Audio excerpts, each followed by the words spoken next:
Hello everybody, sorry about that late start there. OBS decided it wanted to reset all of my stream keys, so that was good fun. I don't know what it is, if I go away for like a week, I come back, obviously I haven't touched anything, because I've been away for a week, and yet somehow something goes wrong. I don't know, maybe stuff goes wrong all the time and we just deal with it on a day-by-day basis and then you don't realise, but damn, we're back, that's the main thing. It's nice to be back. I'm getting proper withdrawal symptoms from all this simming stuff, so it's really nice to be back with you all. Lovely week in Dublin last week. Can't complain at all. Ireland is absolutely top draw. Recommend it. Dublin is ruinously expensive though, so be warned if you ever do decide to go. But yeah, really nice to be back. We are continuing our Mastering Bristol tour today, so we're going to go back to Bristol. We're in an A321. We're in Prague. Back to Bristol, and then I think the next couple of legs after that is Malaga and back. So that'll be cool. Looking forward to that. You just got your chippy, Philip. Nice one. What dare I ask? What is it today? Is gravy present? Is what I'm asking, Philip. That's really the question. This is also the first flight in Sim Update 6, so we'll see how that goes. I had some issues on what day would it have been? Sunday. I booted up the sim. And I kept getting these massive stutters like every 5 or 6 seconds. Like you'd get like a second long sort of and the sim would just freeze and then it would come back, which was no good at all. Luckily, it turned out to be chase plane. So a quick update of chase plane and all seems to be well, thankfully. So that's good. Anyway, nice to see you all. Let's get back into the cockpit and see if I can remember what on earth I'm doing. Usual sausage, chips and curry. Okay, okay. I've never had curry sauce with a chippy before, but I can kind of get behind that. I can get behind that. It's the gravy that I struggle with, Philip. And I know a lot of you disagree with that, but I don't know. Maybe I had the wrong gravy. Maybe I had the wrong gravy. That's maybe what it is. Right. 3 weeks to go. Or was that until the move, Ryan? No luck on a place yet. I thought you said you, didn't you have one that I thought you were going to get or something? Morning, Dave. How's it going? Right, I'm going to jump up top here and get this old bird fired up with the old overhead. So battery 1. Battery 2. External power. And we'll get the navs on. 1, 2, 3. Beautiful. Emergency lights, no smoking, nav and logo. That'll do us for a minute. That'll do us for a minute. Morning, Christian. Few places that show promise they never got back to you. Really? That sucks. What's the market like at the minute? Is there like more houses than there are people, or more people than there are houses? Phoenix, let's go. Let's import the flight plan. Prague, Bristol, 23 minutes to go. Smoke detector fault, that's fine, we expected that. Now, I've got the latest version of GSX. I did some updating last night, so let's see if that decides to play ball, I don't know. See what happens. Come on, GSX, don't do it to me. Not today. They're not taking you seriously because of a US phone number. Surely they would, though. Surely they would. Nice week off, Bobby? Yeah, it's great. It was great. I always feel conflicted about taking like weeks off because obviously it kind of ruins the momentum of the streams, to be quite honest. Like Twitch, my Twitch subs have halved just from going away for a week. Halved! Bloody hell! But hopefully, yeah, we'll build it back up. It just sucks that you go away and then you have to rebuild everything you spent ages building. But what you're supposed to do, never go away. So, I don't know. I don't know. What are you going to do? Just suck it up, I suppose. More people than places. Yeah, okay. Okay.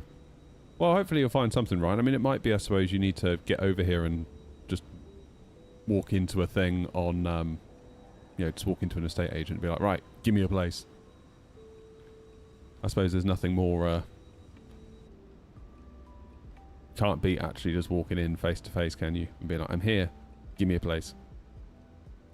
Don't know, it's tricky. It's a tricky one, Ryan. I was going to say, Ryan, you might need to look at a little Premier in for something for a while. Right, let's jump in. Hey, Joanna started us off 6 months on Twitch. Thank you, Joanna. Thank you, thank you, thank you. How's things, Christian? You alright? I've got a little thing from Twitch, actually, I can overlay, but I don't know where to put it. See it? It's like a little interactive thing. Because this thing I've got up at the top here, the one in green, just above my thing, hideously unreliable. So I don't really know what to do about that. I might redo my stream layout a little bit, but not today. Not right now, so we'll get rid of that for now. Right, beautiful. What's QNH here at Prague? 1012, so not far off of standard pressure, is it? Not really. Plan is 24. I've got out of here bow 25 Alpha, then we're looking at 27 into Bristol, ICTAM 1 Bravo, then it wants us to do a BRI 1 transition, but truthfully I will probably vector myself, unless ATC is on and they've got another plan for us, in which case I'll behave myself. Am I going to be at FS UK event for both days? Yep. I've got a, I'm over at the Travel Lodge across the road. I've got that booked for a couple of nights, so I will be there. I'll travel up Friday, get the kids back from school, wait for my wife to appear, and then I will make like hay and bail and get myself up to Bristol. That's my plan. So I'm saying Friday night, Saturday night, and then obviously mosey back home on the Sunday, whenever it finishes. I don't really know when it will finish. We'll see. Right. Let's do a little bit of work. ATSU menu. AOC menu. Flight init. Init data request. Grumpy, I was using Chaseplane's new spotting feature. I saw you coming in a 350. I guess it was you. So I managed to like watch you through Chaseplane, which is really cool.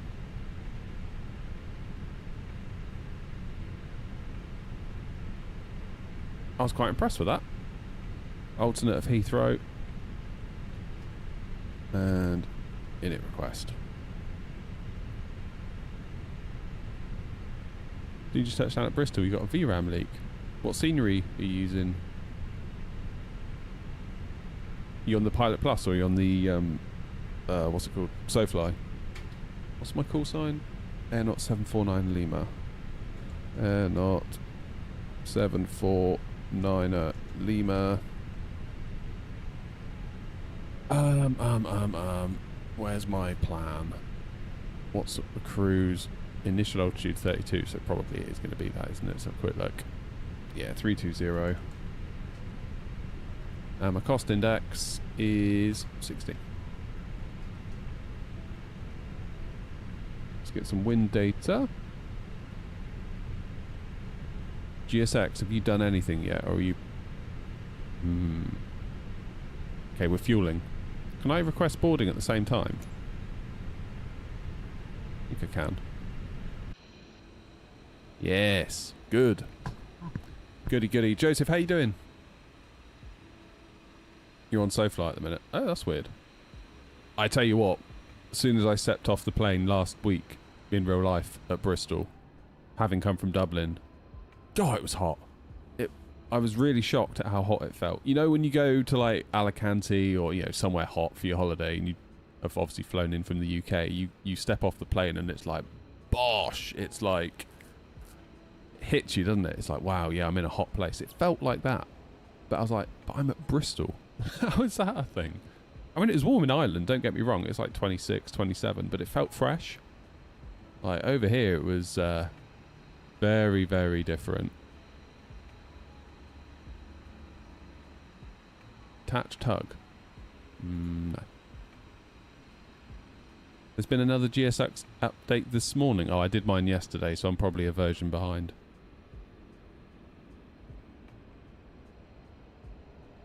Feel like it's almost impossible to keep up at this point. I mean, fair play, they are updating it, like, a lot, aren't they? So you can't whinge. I do wonder how much Claude Code is doing of all this work, though. It's late for you in the States. Late or early? There comes a point where late becomes early. What is it now? Midday here, so... what's that, potentially 3 a.m. if you're West Coast.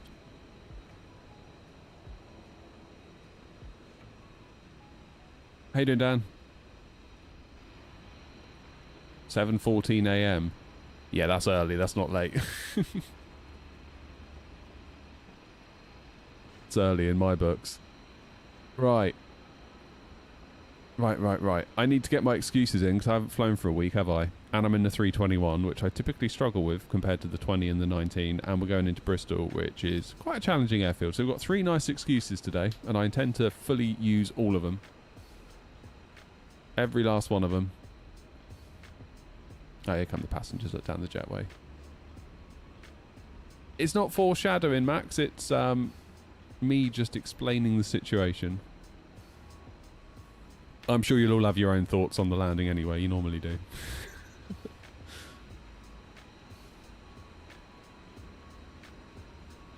7:15 p.m. in Western Australia. Oh, fish finger butty. Hell yeah, Dan. Let's go. Let's have one of them. Dan's doing a round of fish finger butties if anyone wants one. Got to have a bit of tomato sauce on them though. Need a bit of tomato sauce on a fish finger butty and loads of butter as well. That was always what I would have, right? If I was off sick from school. Like my nan would look after me while my parents are out. I'd always get a fish finger butty out of it. It's well good. Brilliant, that. That and the theme tune to This Morning. You knew you'd won the lottery getting the day off school. Time. How much fuel are we taking? Nearly 10 tons. That's quite a lot, isn't it? Yeah, no worries. Right now, I won't be going anywhere for a minute yet. I've got another 100 and... God, they're taking ages.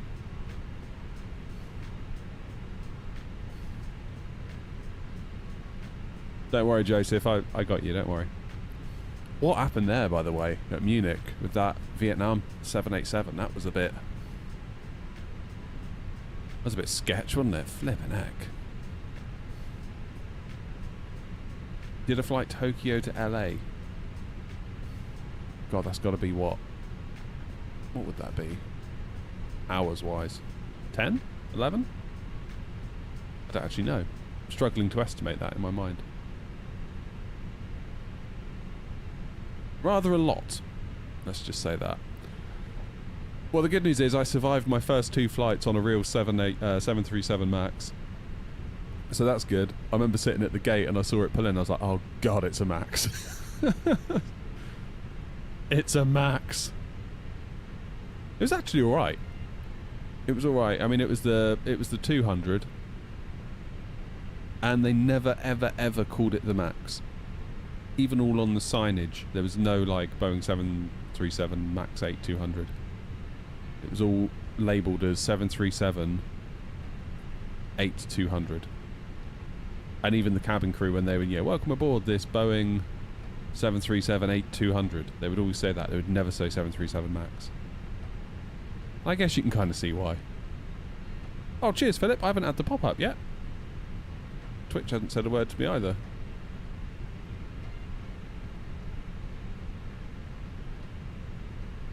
Ryanair only have the 8200. Yeah, it's just interesting. I mean, they could have called it the MAX 8, couldn't they? The MAX 8200, but they didn't. They did not utter the word MAX, not once. For good reason, I suppose. For good reason. Branding. Hashtag branding. Prague traffic, Air 72 Sierra, heavy stand 14, pushing start down. Prague traffic. Is the Windwing Ursa Minor Airbus stick feel realistic in the Airbus? I don't know, David. I don't have it.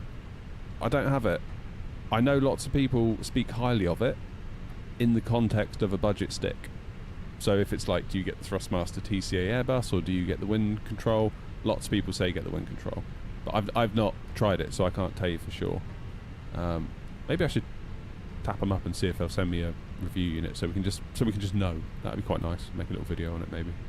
Because, you know, for every one of us that wants to get an AB9 and a custom Airbus stick and a Gator, there must be 100 that just aren't willing to spend that. And I get it. Believe me, I get it. So yeah, those sticks are important. Very, very important. We had an alert on our phones from the UK government about wildfires. I know, it scared the bejesus out of me. So I was solo parenting all this weekend. My wife went to Cardiff to see Jimmy Eat World, if anyone remembers Jimmy Eat World. Kids, thank you for the follow, mate. I'm still here, Murray, don't worry. I made it. I had 2 flights on a 737 MAX and I made it. Bizarrely though, it brought my kid out in a rash all over his legs. And we googled it, and apparently it's to do with the pressurization of the cabin. And there are a couple of times, right? Keep in mind that I've been on mostly Airbus in real life recently because of EasyJet essentially. And you know, sort of when you like bank over and then you sort of put a bit of back pressure on to as you turn, I sort of noticed this really kind of like, whoa, like dizzy feeling in my head on the return and the way out. I just noticed that there was like this sort of like weird pressure in my head a little bit as we sort of turned. Almost like, I wouldn't say it's like when you get travel sick, but I could just feel that something was going on. Prague traffic at 056 Tango, push and start, Never, stand 12, facing north on Bravo 1. Never had that in an Airbus. But apparently they call this rash the Disney rash, which is basically all the tourists that go on like a 10-hour flight to Florida or whatever to go to Disney. They come off the plane and they've got these rashes all over their legs. It was only a 40-minute flight.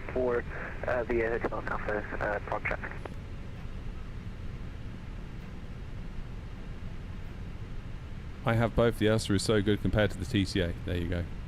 But yeah, damn, that wildfire alert, flipping heck, that frightened me. I was dozing off on the sofa. My kids were watching Malcolm in the Middle. I was sat in there with them watching it, and then I just felt my eyes getting heavy, and I was just drifting off. Then it was like ding, ding, ding. I was like, oh my god, what's going on?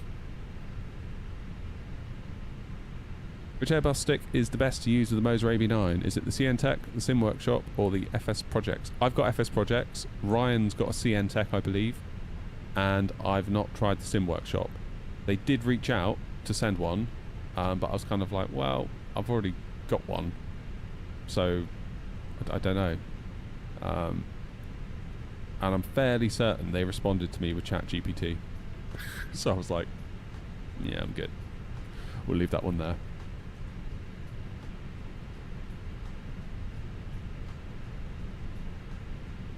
You know how you can just tell when you read it, it's like, that's bloody AI. They're not even typing to me, but they're not even like talking to me properly. It's like, yeah, you're alright, thanks.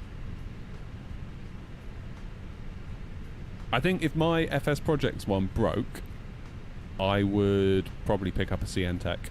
A, out of curiosity to try it, because it's something new.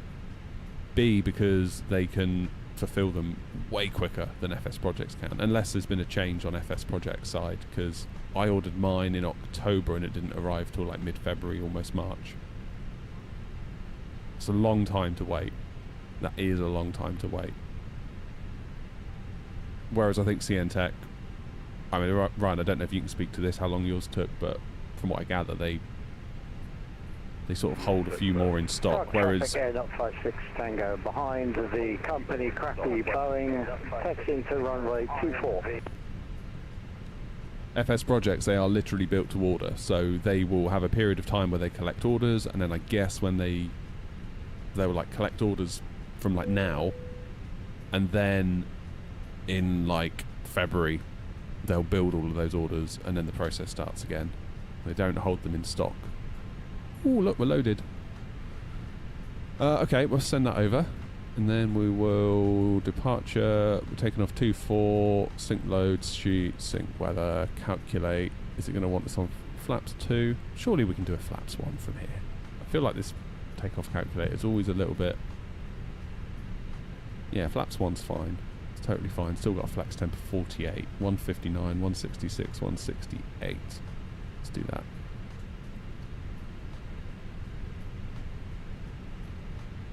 Clear my scratch pad a minute before Grumpy has an episode. Are all Irish Ryanair pilots Irish? No, not at all. The guys taking us out to Dublin from Bristol were Irish.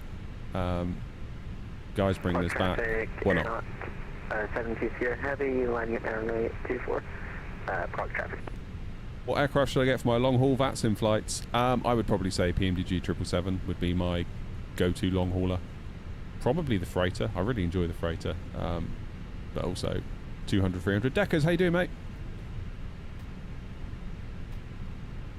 Regarding the USB hub, do I have any problems? No. No, I don't. I think perhaps I've got a bit too much plugged into mine. Like, I know it's like a 96 watt USB powered hub, but it's 16 ports. So if you divide 90 by 16, all of a sudden you're not left with much power per device. If I were doing it again, I would have gotten 2 of the smaller USB hubs rather than one massive great thing. And honestly, I might also get a second smaller one just to spread the load out a bit. And I would also like to get one of those PCI Express USB cards to take the load off my motherboard, kind of thing. Does that make sense? Alright, Prague, what am I doing? Departing 24. About to 5 Alpha. Insert Bristol, we're planning. Emphasis on planning. 27 ICTAM 1 Bravo.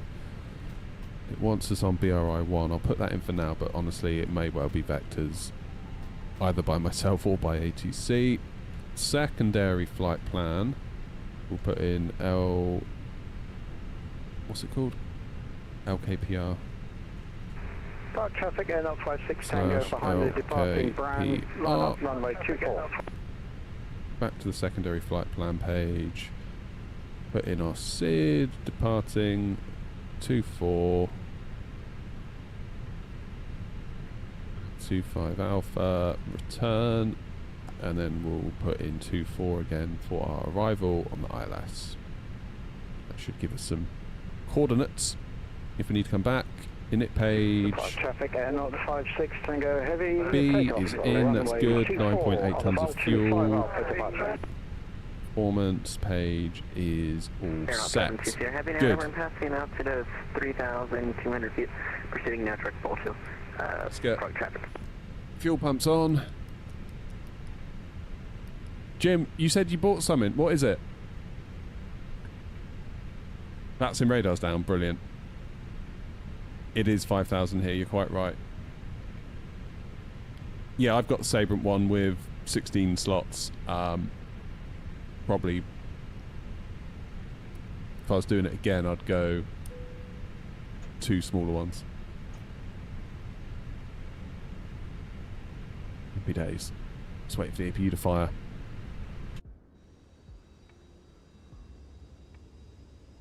Joanna, I'm testing out your app today, by the way, so we'll see what happens there. For those of you that don't know, Joanna's made us an app called New Sky Nag, which will hopefully stop us forgetting to start New Sky, because that is a big problem for me personally. I forget, particularly if I'm streaming and I'm talking to you guys and there's stuff going on, I forget to do it. Equally on the turnaround, you don't get the little pop-up at the bottom of your screen, which can be very, very annoying. Crafton, cheers for the raid, my friend, how are you?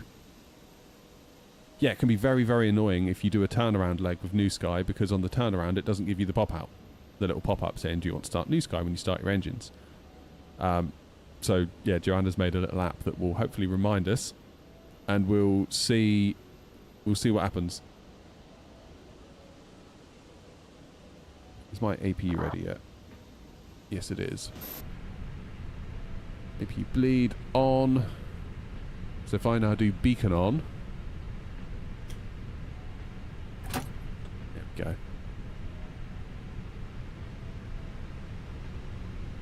Come on, GSX. Hello, Captain. We are ready for pushback.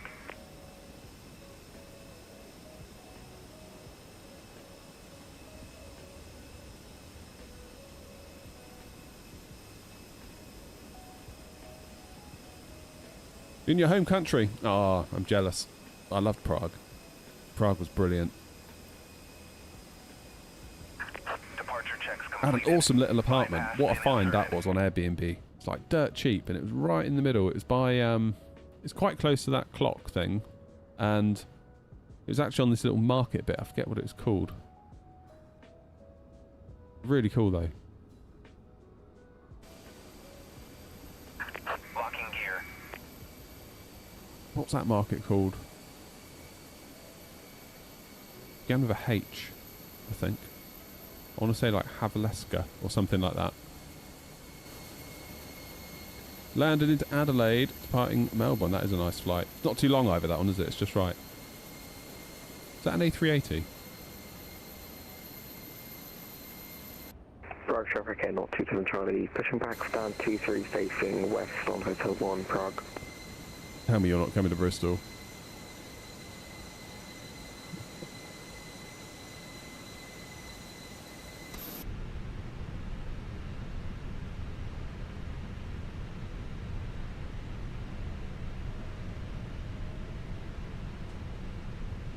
Prague traffic, very good afternoon, Air 749 Lima, stand 19, pushing back, facing northwest. Nose right, tail left. Release parking brakes, please. Commencing push. All engines clear. Start at will.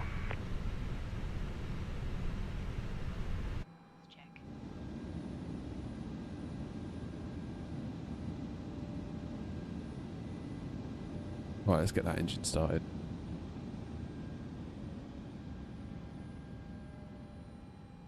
What's wrong with Melbourne, Nebula? I'm good, thanks, Crafton. Nice to be back after a little break. Breaks are good, holidays are good, but it's always nice to come back, which tells you that you're doing the right thing, really, doesn't it? Although going away does absolutely ruin your momentum with the streams. I was saying earlier that my Twitch subs have halved in the time that I went away. Halved! Good God. So we'll start rebuilding. Ladies and gentlemen, welcome aboard our... Right, so I'm going to start New Sky myself. Please set parking brakes. and crew instructions. Unlocking gear. I will confirm that it has started. And we'll wait to see if we hear anything from Joanna's app. Information about exit routes, oxygen masks, life jackets, and the brace position, which you Engine must 1 adopt available. if you hear brace, brace.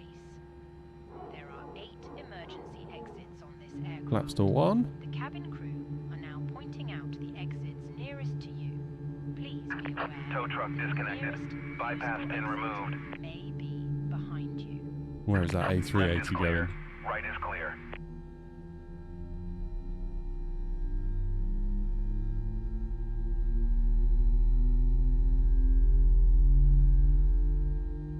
Fastened whenever the seatbelt signs are on, and we recommend that you keep it fastened at all times. If the air supply fails, masks. Pull a mask towards you to start the oxygen. Put the mask over your nose. No worries, Crafton. Cheers for the raid, mate. and Have a good night. normally. Hold the mask in place with the strap. Pull on each.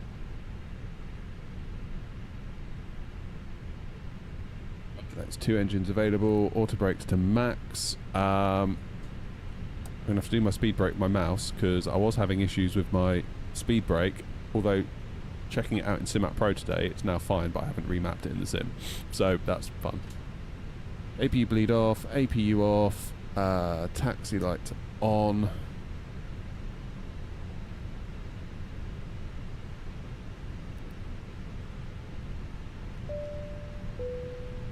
Give everyone a shout. We just need to do predictive wind shear, which I will do on the taxi. Right, where am I going to go? I'm going to go hotel. New Sky reminder. Your Ah! airframe is in an active configuration. Please check you started New Sky. Well done, Joanna. Yes, I have started New Sky, but appreciate the reminder. Love it. Right. Where am I going? Juliet. Traffic air 027 Charlie, taxi 100 point Hotel. Alpha, runway 24 bar Hotel and Alpha, Alpha. Prague. Holding point Alpha. Prague traffic, Air Not 749 Lima, taxiing to hold point Alpha runway 24 via Juliet Hotel and Alpha Prague.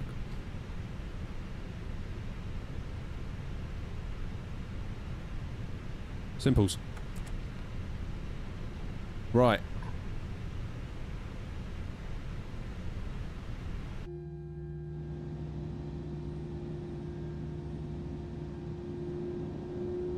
I can see a tail going through the windows there.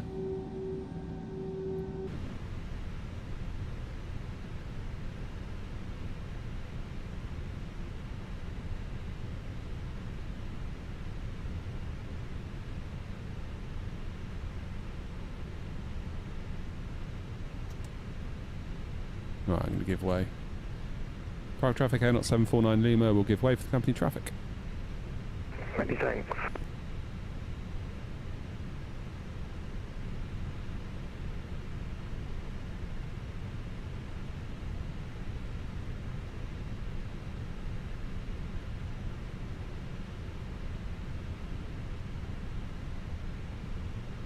What's that, a 20?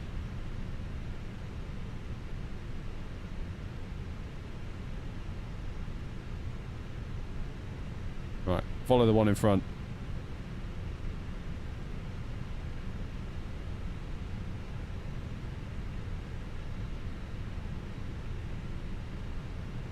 Quite heavy with this one.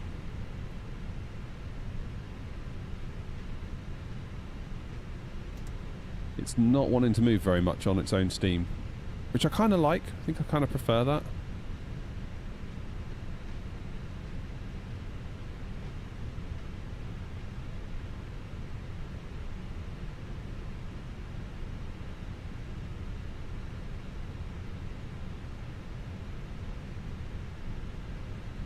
Turn onto hotel.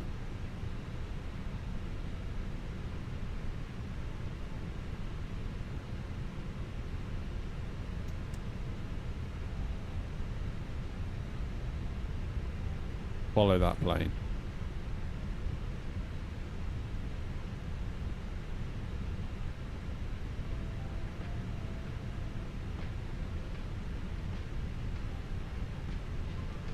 Still no word on the Neos yet, I see.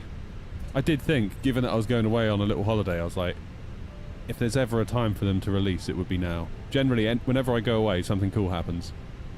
But I'm sorry I let you all down. Maybe next time.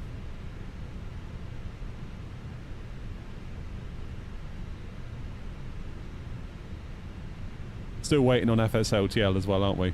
Oh, on which subject, we had a VATSIM audit back end of last week to basically kind of renew our partnership status with VATSIM, and we passed. So many thanks to all of you. Charlie, Alpha landing off and waiting runway 24 Prague. What's that, FSLTL or Phoenix, Ryan? I suppose both to a large degree. I think FSLTL have been busy sorting out all of that flight radar API nonsense that came about, which I believe is mostly put to bed now. And hopefully they can return their attention to the base models.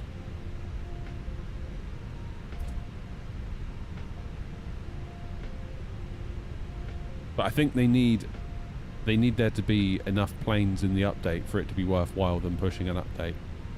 Because they have to make you re-download the whole lot, which is obviously bandwidth intensive, and obviously we're not paying a bean for it, are we, as users? So that money has to come from somewhere or be donated by a server company from somewhere. Prague traffic and 2 Charlie, taking off runway 24 Bell 25 Alpha arrival. So they probably need to be quite careful. But yeah, Phoenix have been dead quiet.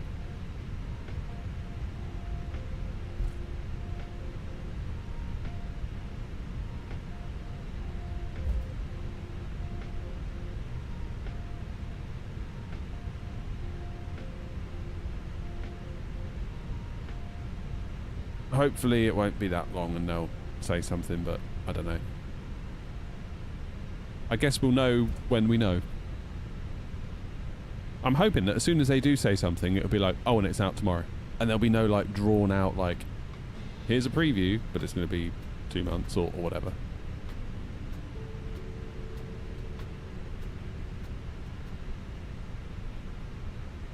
Right, predicted wind shear, let's get you on.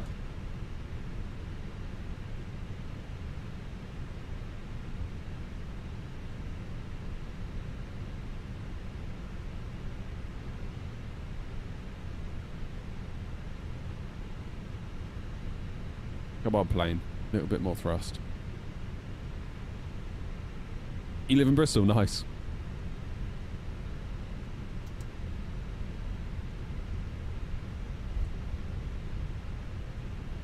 We like Bristol.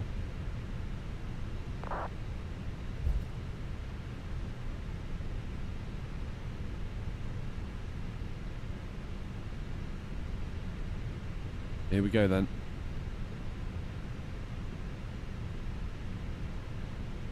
Bristol traffic in off 27 Charlie 81 up to 24 passing 2,500 feet. Climbing now 5,000 feet by the Sid, Prague.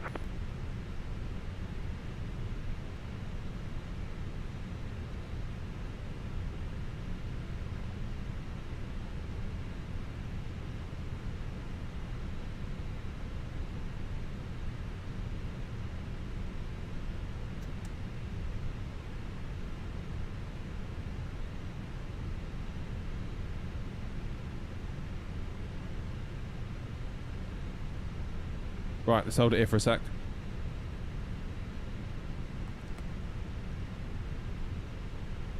There's us. Anything on final? You are, but you're ages away. That's fine. Prague traffic, NOT 749 Lima, lining up, taking off 24 on the bow 25 Alpha Prague. Lights! Camera.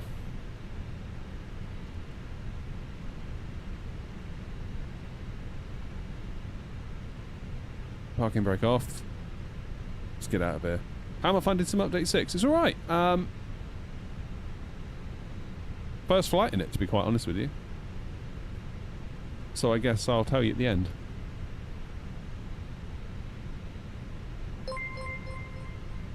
Thank you, Luca. Oh, sorry, Lucas.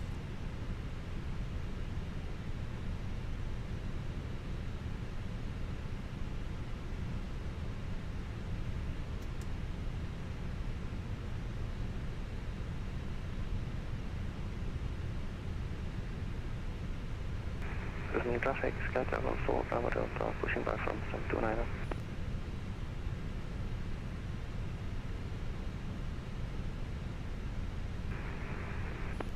Right, I'm not going to follow the yellow lines. I want to give myself a little bit more runway. 27 Charlie, climbing now, level 340, pound call, Prague.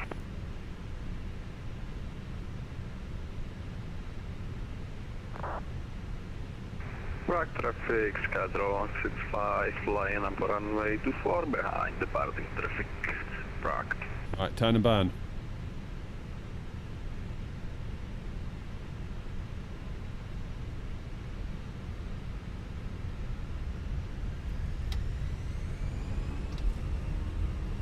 Right, Manflex, SRS, runway, auto thrust blue.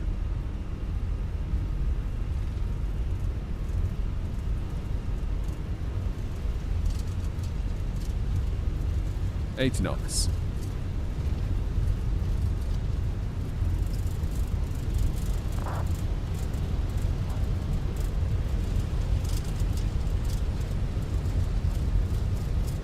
Long old runway here, isn't it? And lumpy too. Look at it.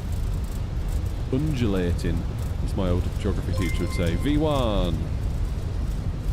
Rotate. Up you go. Come on. Thank you. Positive climb. Gear up. Sorry, whoever that was. Dinging at me. Poodle Pip, Prague.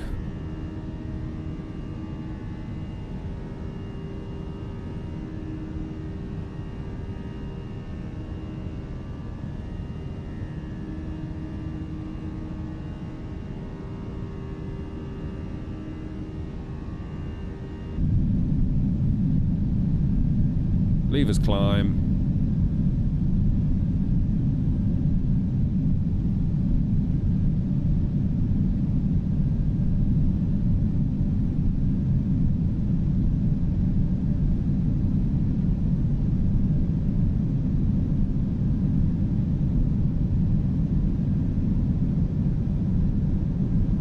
Prague traffic A321, takeoff runway 24.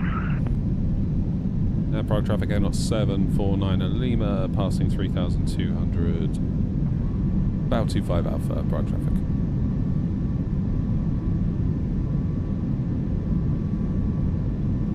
Laps away. Oliver, how are you?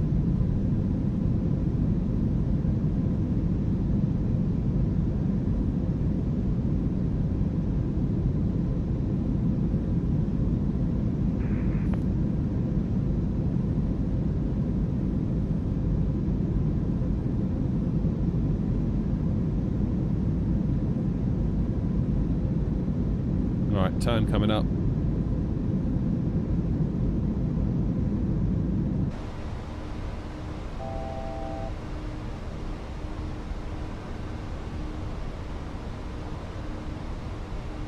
It's 5,000 feet.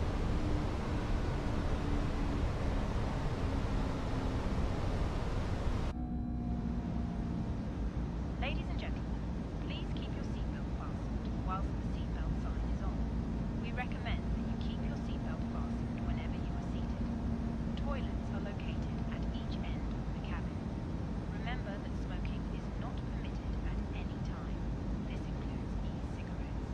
In just a few moments, we will commence our in-flight service, offering you the chance to choose from our fresh selection available today. Full details can be found in your in-flight brochure. You can also purchase a selection of hot beverages together with drinks and snacks from the bar. We accept all major credit and debit cards. If we can be of any further assistance. Prague traffic, A 749 Lima, climbing now flight level 320, final call Prague.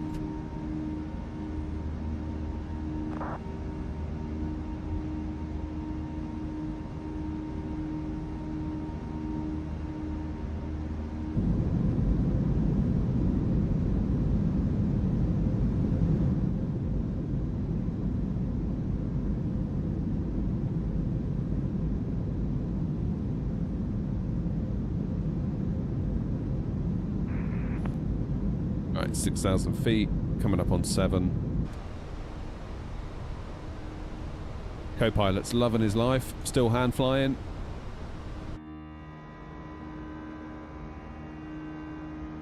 Oh, look at that. Prague is gorgeous, isn't it? Barely certain the guy that flew me to Prague in real life was that guy that does the, what's he called, like, departures and arrivals video, whatever. His channel's got quite a weird name, but he's a Eurowings captain. Is it Stefan? Is that his name? 99.9% sure it's him.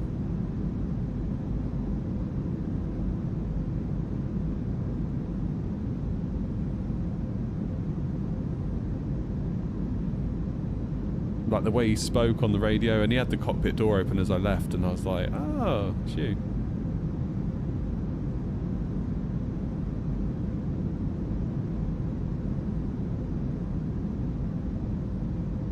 Right, left turn, then we'll let autopilot do the rest. Traffic schedule for Bravo Delta, taxi 124 via Hotel and Alpha.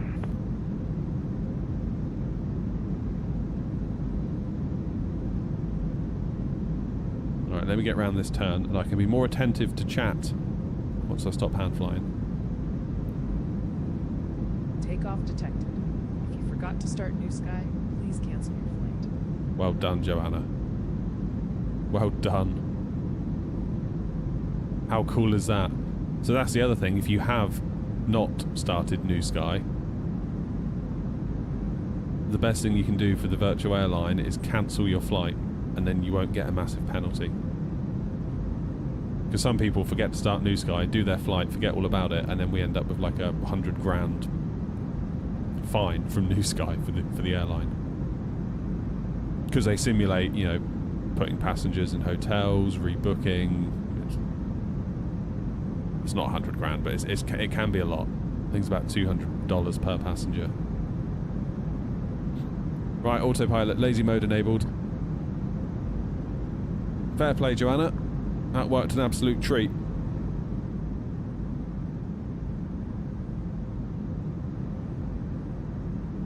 Can't say fairer than that, can you? Slightly concerned that my aircon unit isn't putting out any cold air. Just restart the thing. It's somewhat alarming.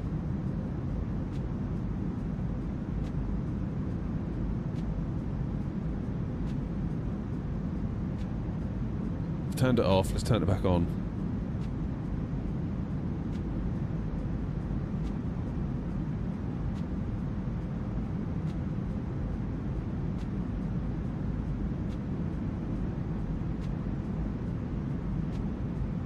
Blowing air, but it's not blowing like fridged air, if you know what I mean. There it goes. That's better. The old off and on trick did it nicely.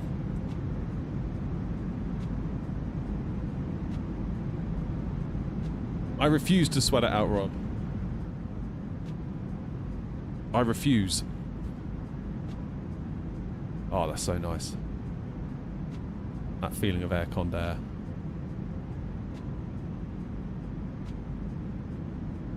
Check the drain isn't full. Apparently there's a light that comes on, Grumpy, when the drain's full. From what I gather, if I unplug the drain and I like run it, it's got a little tube that you connect to it. If I run that into a bucket, it would fill the bucket in no time. Whereas if I leave the drain plugged, apparently it collects inside the unit and it uses some of that water to help increase the cooling efficiency. Not sure how, but it does. But if it ever gets to the point where it gets too full, then it will put a light on and I'll have to sort it out. But I've never had to do that. Never had to do that.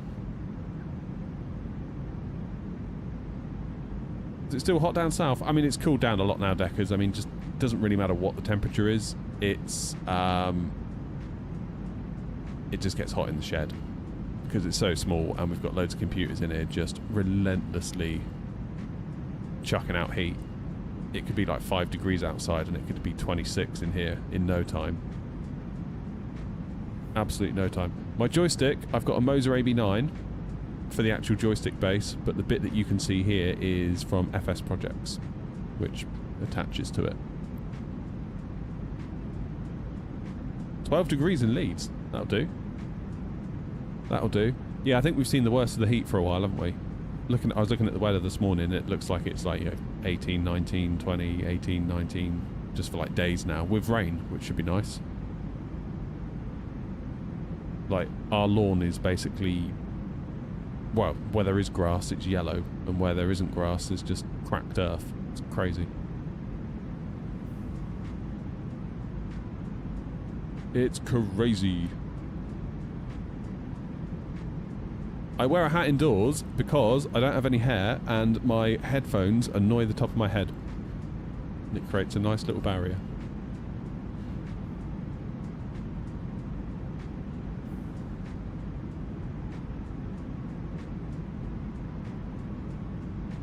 Are we still on for 27 into Bristol? It looks like it. 15 knots down the runway. And also, it creates a nice little visor for my streaming lights, otherwise they blind me. It's kind of like a sun visor in your car.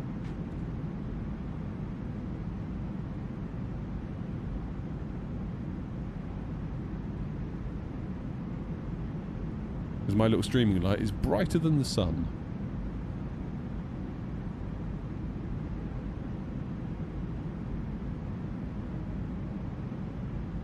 It's Joanna saying the software comes with about 10 or 12 variations on the message for before and after takeoff. Ah. I think we need to get a version of like a threatening message from Grumpy. Needs to come by default. Yeah, it's default weather, Fuseboy. I saw that, Ryan. Well done, mate.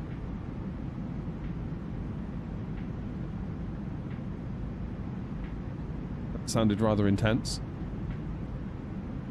Is it included? Oh, no way. That's going to be cool. Right, let's disarm those. I should have done that already.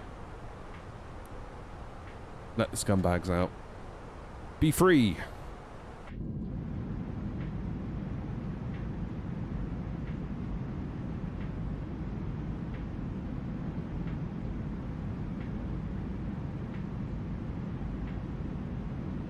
Now apparently Bristol is...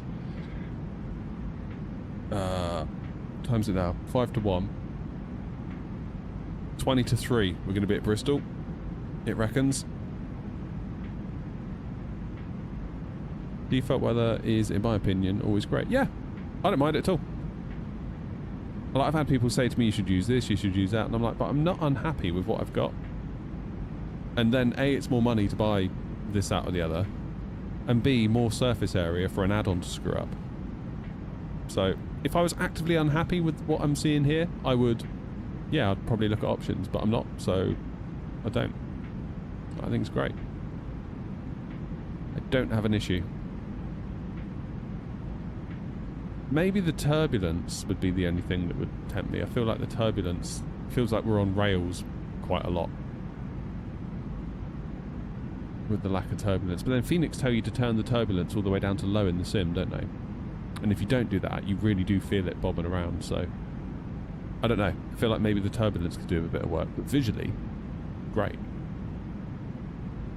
That's right. Flight Sim 27 will be announced soon. We'll have to start all over again.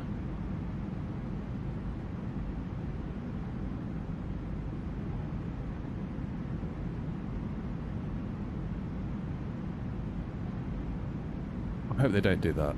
That'd suck if they did that. I would much rather see them just update Flight Sim 24 forever, but I know that's not feasible, maybe.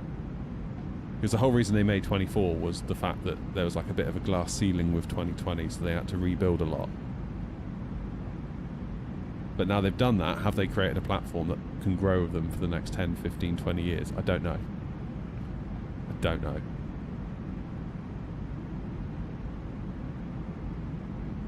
I mean, ultimately, they are going to need money, aren't they? In the long term. Like, a sustainable, reliable, repeatable source of income. Otherwise, our simulator goes away. So I know people, if they make a new sim and they charge for it, people will probably moan, why do I have to buy another sim? But it's like, if you want the features, you're going to have to pay, essentially, aren't you, at a certain point? Otherwise, they're not going to have the budget to hire all those devs to build and maintain and update your sim for you.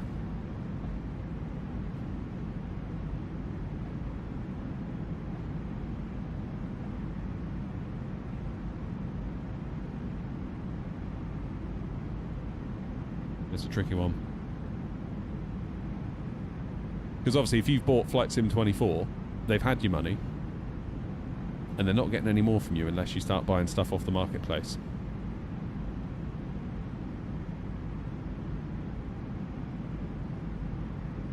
See, look at those clouds there. What's wrong with them?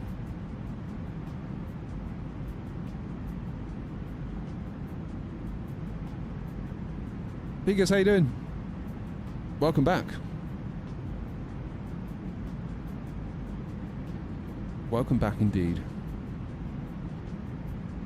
Now I'm going to need to think about lunch in a minute.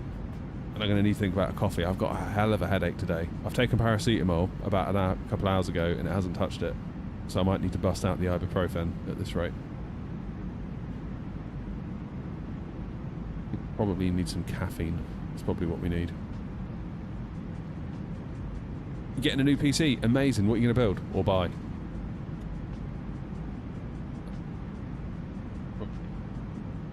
What am I heading into in terms of ATC? 20 miles. Ground speed 361, ground speed 407.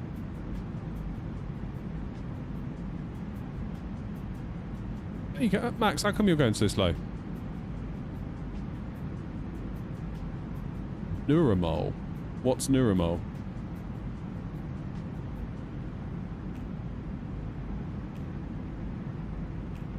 Is that just like a branded ibuprofen?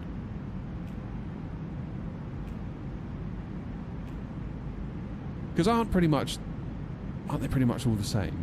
Like the active ingredient, like the one that actually does the job, whether you buy a cheap 50p one from Tesco's or...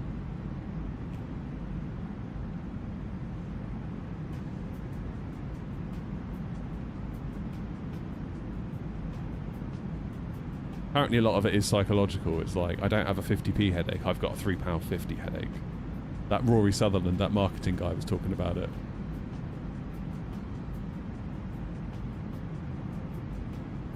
Like, if you spend £3.50 on a paracetamol, it's likely to feel more effective because you think you've spent more, therefore you're going to get a better result.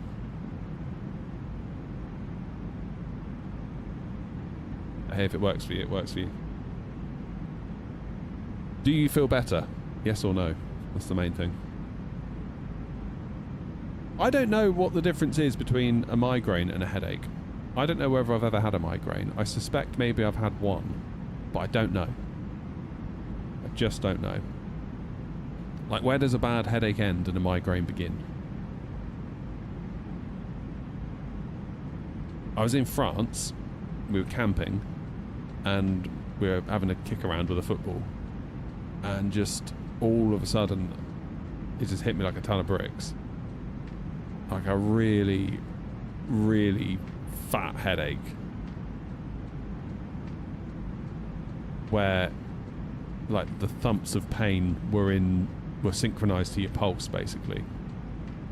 And I put myself to bed, shut my eyes, and literally 2 hours later, 13 hours later I woke up.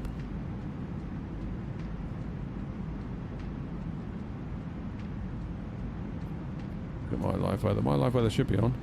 Yeah, live weather's on. All good over here, Max.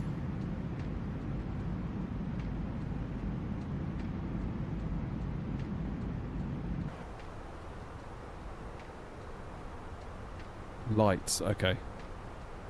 So it's probably just a headache then, wasn't it? That I had.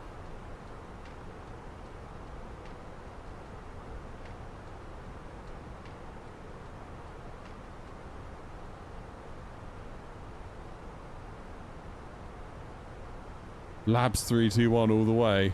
Don't know about that. Don't know about that.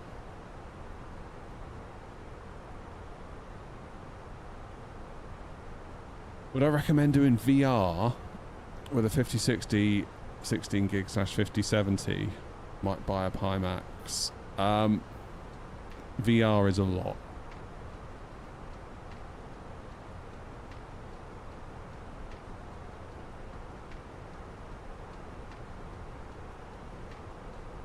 Fair enough, Dunk. Yeah, sounds to me like I didn't have a migraine then, just a very bad headache. I was so sketched out when I woke up from that. Like, you know when you just shut your eyes and then you wake up, someone's like...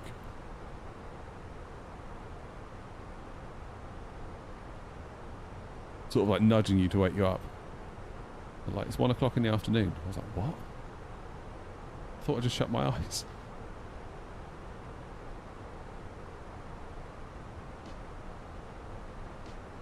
Don't know what to say, Max. I mean, I've got 76.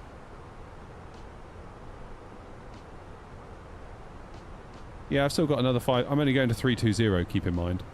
So it may be that if it's not as bad, I whiz under you.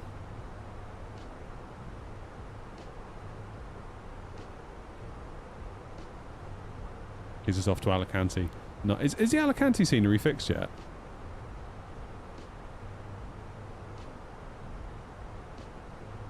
I will not be Joanna.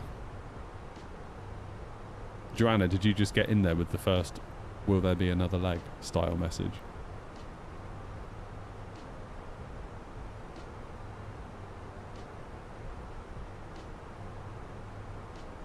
I mean, the only way to get 32 gig of VRAM, Daniel, is to go to a 5090.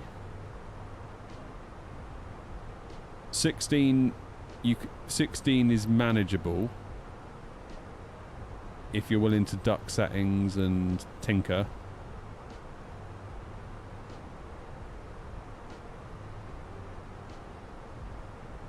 .24, in my experience with the 7900 XTX, means you don't have to worry. Like, I never have to think about it anymore. But with my 4080 at 4K in the Phoenix, landing into Edinburgh, I've seen some crazy numbers there. So it really depends. I feel like 1440p you can get away with 16 gig, but 4K I could not. At the settings I wanted to sim at, I couldn't have a nice time. I mean, if you actually got all 16 for the sim, it'd probably be okay. But the fact is that you don't get all 16, depending on what your PC's up to. Like, I saw occasionally the sim being given 13.6 gigs, for example. Because Windows has stuff, you know?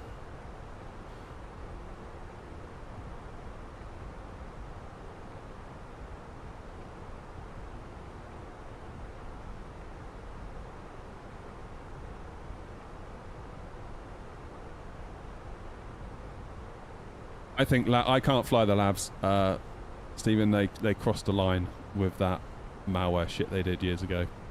I won't have it on my PC. Simple as that. As an ex-software dev, I can't get behind that in any shape, form, fashion. So, sorry, not sorry.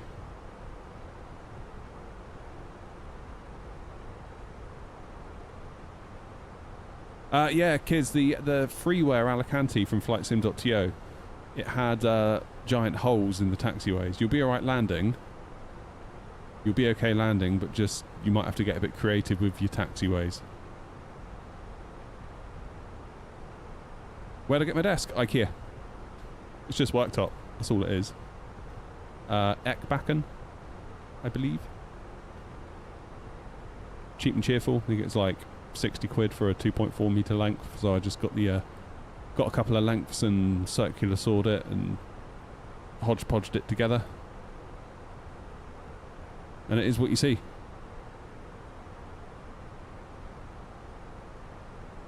What about DDR RAM?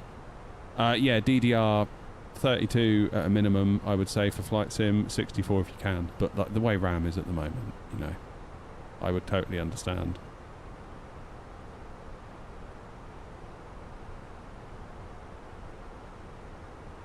If you went 32. Have you got the freeware scenery, kids? I mean, it may be fixed now, I don't know.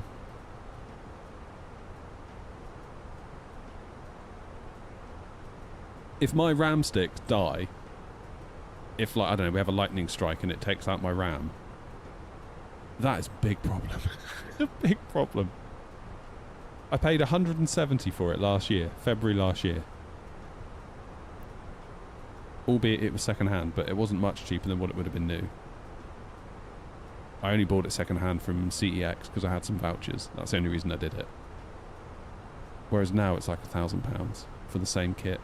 And I don't think we're done in terms of the prices. I think we're probably halfway through this, halfway to 2/3 through, whatever you want to call this crisis, but it is not good. I mean, even Xbox have put up their prices of Xbox, and I think they said that, you know, this ain't over.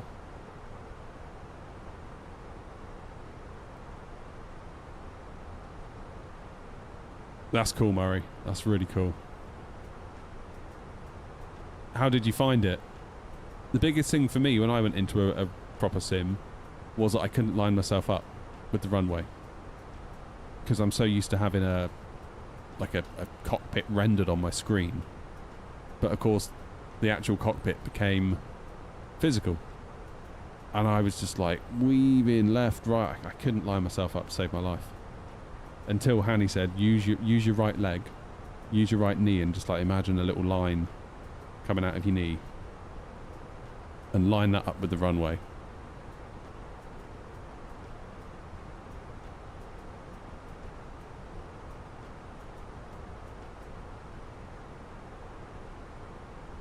Yeah, it's wild.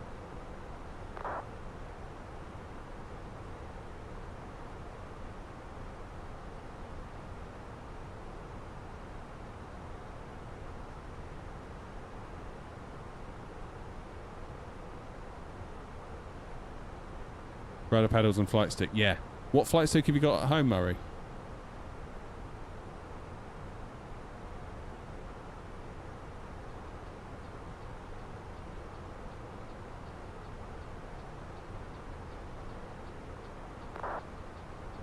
Max is at 3.6.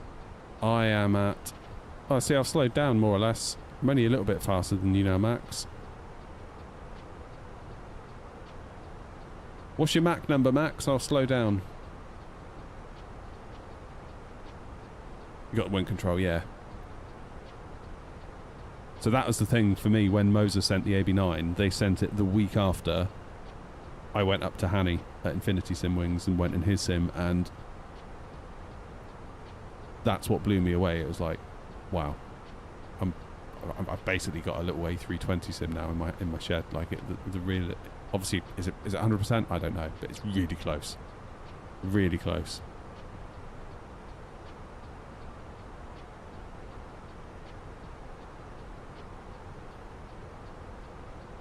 You got spare 32 gig kit, OG, just in case. Yeah, you got to do it.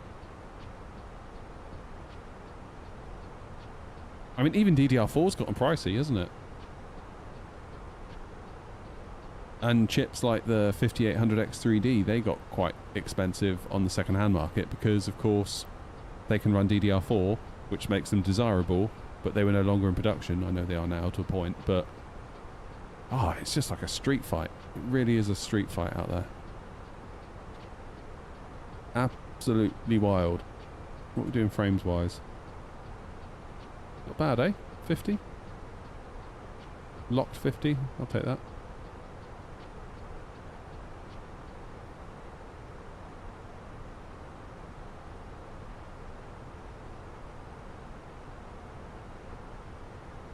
Rudders have you got, Ryan?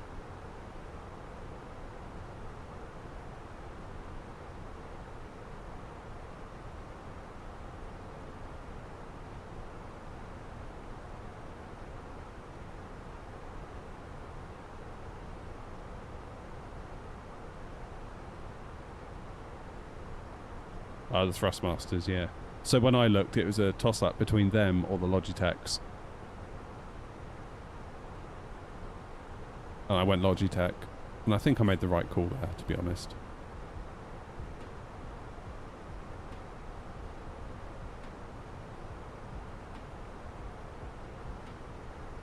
Oh, Dunk, you're driving today? Nice. They're supposed to be good. I've not tried them. I've got the Mosers. The MRPs. And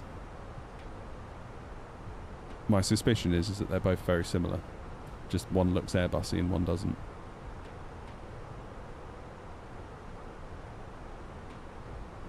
It's the minimum GPU.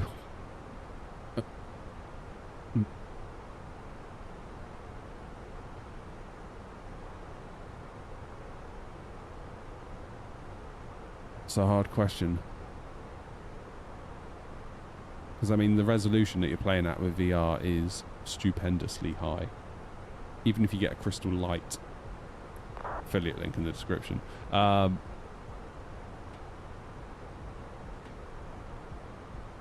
What's the res on the Crystal Light? It's 2880 by 2880 per eye, if memory serves. So that's more than a 1440p display per eye.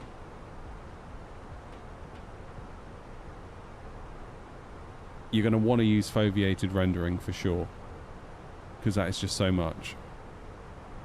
I mean, I struggled with the light in places with the 4080 Super, so you're going to have to use upscaling, DLSS probably.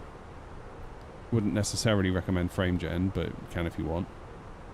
Foveated rendering is going to be the big one, and also you can do you can change the size. Do you understand what foveated rendering is, first of all, Pegas?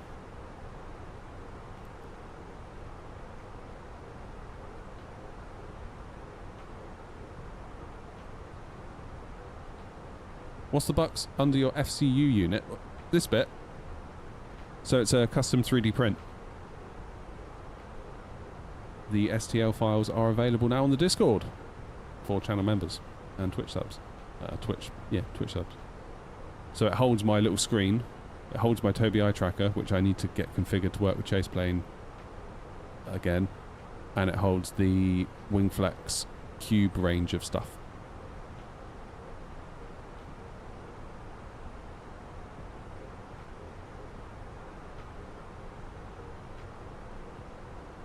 Believe it or not, I got ChatGPT to design it for me. Which is pretty crazy. I gave it the dimensions of all the kit. I explained what I wanted. I had to go back and forth a lot. But we got there in the end. And then it was like, oh crap, it's too big for my 3D printer to print. So then I was like, you're going to need to split this into 3 bits. And I was like, can you create some little joiner blocks that I can thread in some like bolts to bolt it all together? It did it. It really did it. I printed it out thinking this is never going to work. But it did.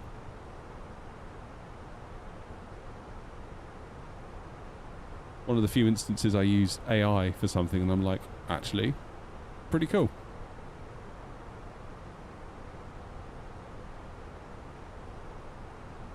Yeah, foveated renderings where it renders like in the center portion of each eye, it renders it in high resolution. And then in your peripheral vision, it's low resolution. Which obviously then helps on the rendering side of things. On your graphics card, it gives it an easier time of it. No, kids, I don't.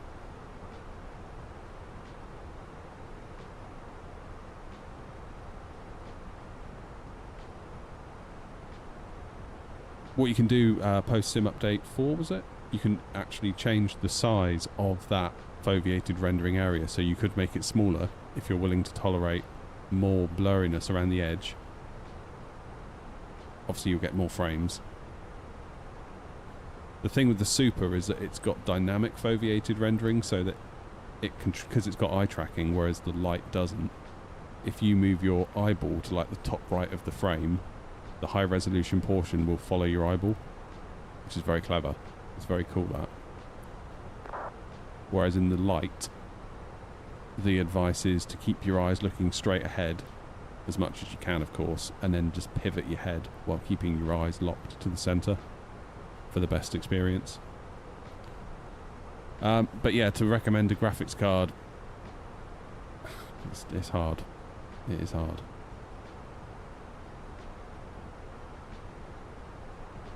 I mean, even a 5080 is going to sweat, to be honest. Yeah, TLOD 150, I believe. Unless I changed it and didn't realise to change it back.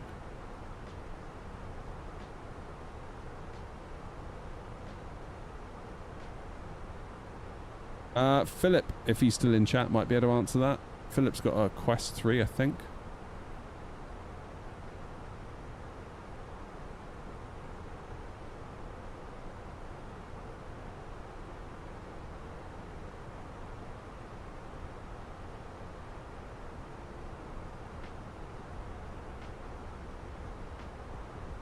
Slow down a bit here. Otherwise I'm going to be chasing Max's tail all the way to Bristol.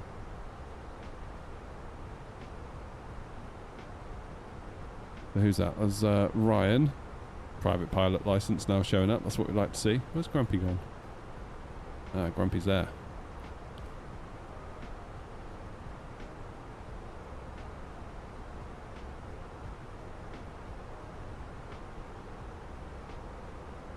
Quiet on the old ATC today, isn't it? I thought we might get something over Germany, but doesn't look like it, does it? We've got Frankfurt out there somewhere.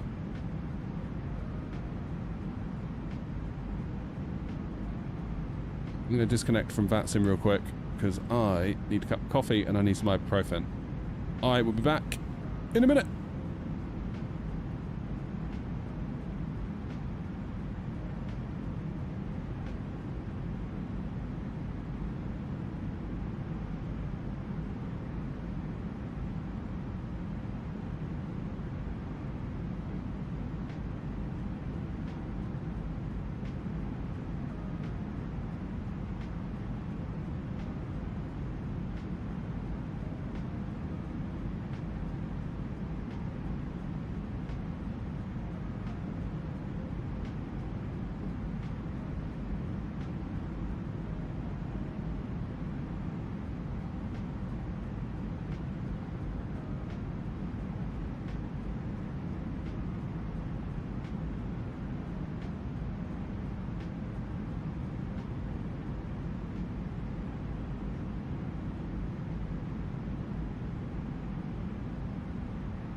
Yo!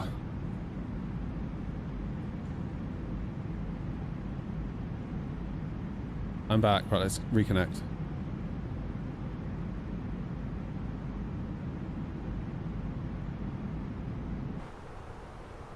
Right, where's Max? Max should hopefully reappear in front of us in a moment. I've had ibuprofen. Hopefully that will knock this headache on the head. I've got coffee. There's Max.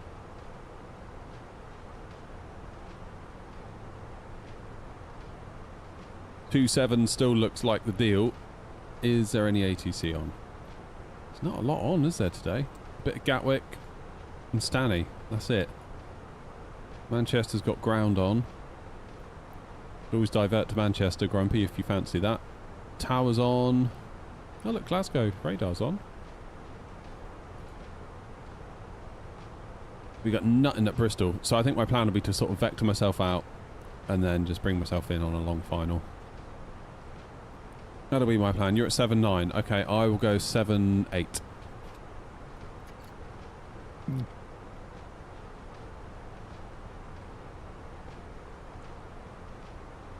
I've also got some pom bears. Pom bears are life.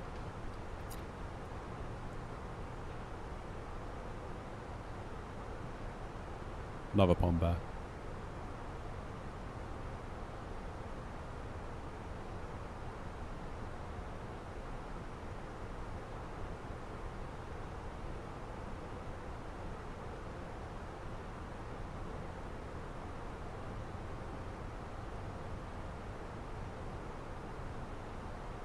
Just set my secondary flight plan up for Bristol 09, ICTAM 1 Bravo, BRI 1 transition, so we got options.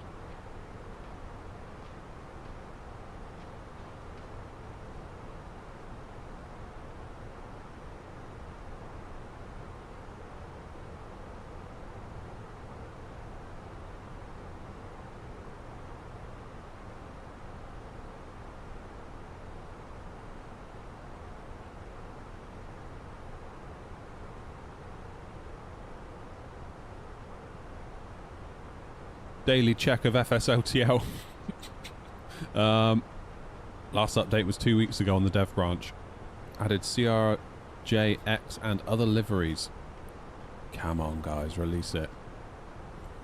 Please release it. I feel like I'd even pay for them to release it at this point. I wonder if that could be an option. If bandwidth really is a concern, could be like crowdfund a release.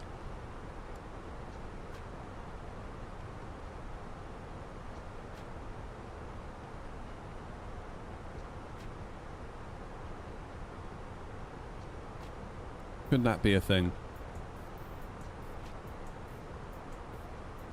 Don't know. It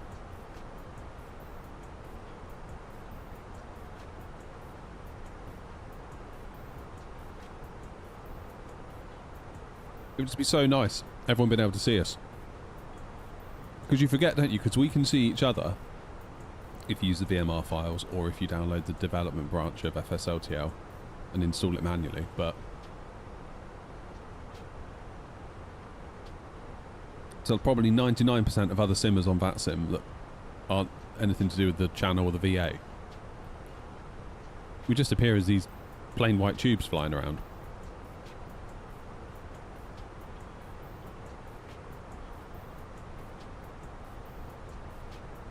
Nah, because I woke up with it.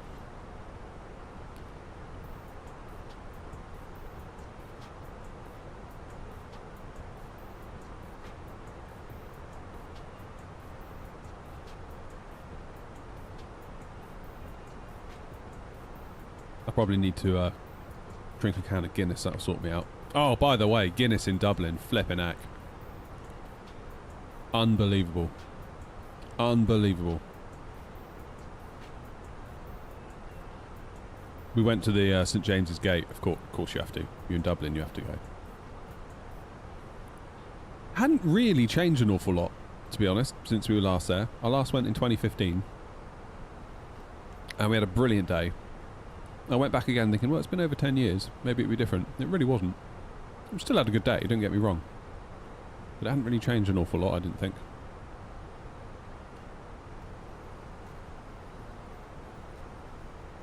No, I didn't get bladdered in Dublin, no. And we had the kids with us. It was not sure that would have been a good idea, but yeah, a good day was had by all. Let's put it that way. Just the quality of the Guinness in Dublin is next level. 'Cause it doesn't travel well, does it? I remember when I was working over there. That would have been 2008. I was working in Tullamore, talking to the electrician, and he was saying, like, you know, the further you get from Dublin, the worse it becomes, essentially. Which is why at various parts of the world, there comes a point where you don't get it delivered from Dublin. They have localised breweries that brew it under licence and under conditions from Guinness and all of that. But yeah, when you go into the Guinness place, you get a pint of Guinness as part of your ticket. And yeah, it was easily the best pint of Guinness I've ever had in my life. Easily. And I know some people are like, can you really tell the difference? Yeah, you can tell the difference. You can tell the difference all day long. Is Guinness made in Dublin? Yeah. So when you go to the visitor centre, the storehouse, sorry I totally missed that alert, whoever it was, thank you very much.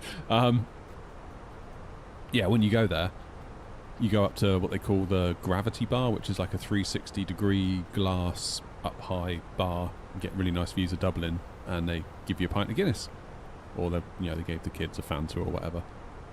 Yeah, it's brilliant. What was shocking was the amount of tourists that were there that would take a couple of sips and just put their pint down and leave it like, oh, I don't want to drink that. What's wrong with you? What's wrong with them? You could have done very well, I reckon, just minesweeping in that place. And they would just leave them on the table because I think they didn't want to take them back up to the bar because that would like appear rude, wouldn't it? Being like, oh, I don't actually want this after like a couple of sips. So they would just leave them on the little tables dotted around and just walk off, and then hope that they just clear them up later.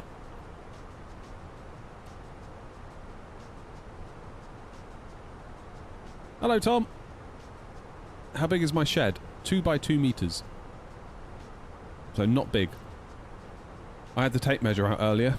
In fact, I've got the tape measure right here. Pink, of course, my wife's. I'm thinking of moving that way, because then I'll have a bit more width. There is a bar in Dublin Airport. They call it the Arthur Guinness Bar.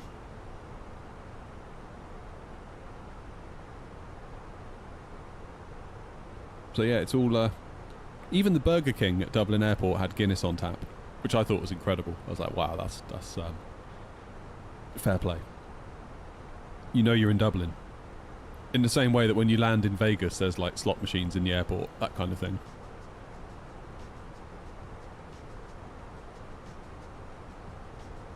In the E190, how are they doing? How are those E-jets doing these days, Tom? Are they, I haven't really followed along, to be perfectly honest.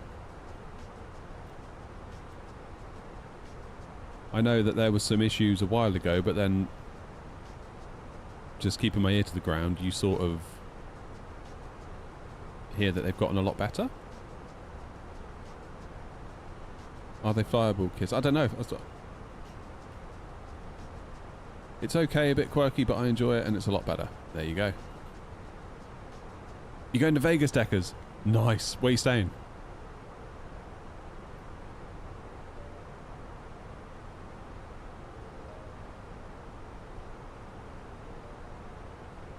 Yeah, I think it was Luke, British Av Geek. I think he's sort of saying actually they're not too bad at the minute. Like, improved a hell of a lot.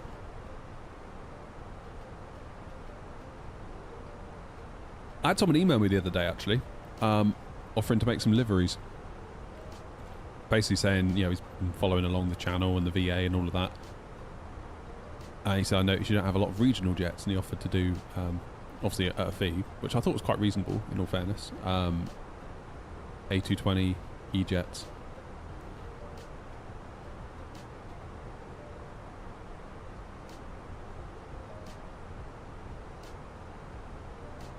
Are you going to New York, Max? Yes. Oh, I love New York. Have you been before?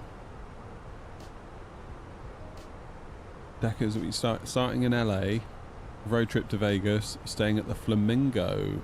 Yeah, that's an old school one, isn't it? That's like got a lot of heritage, that Flamingo Hotel, I think.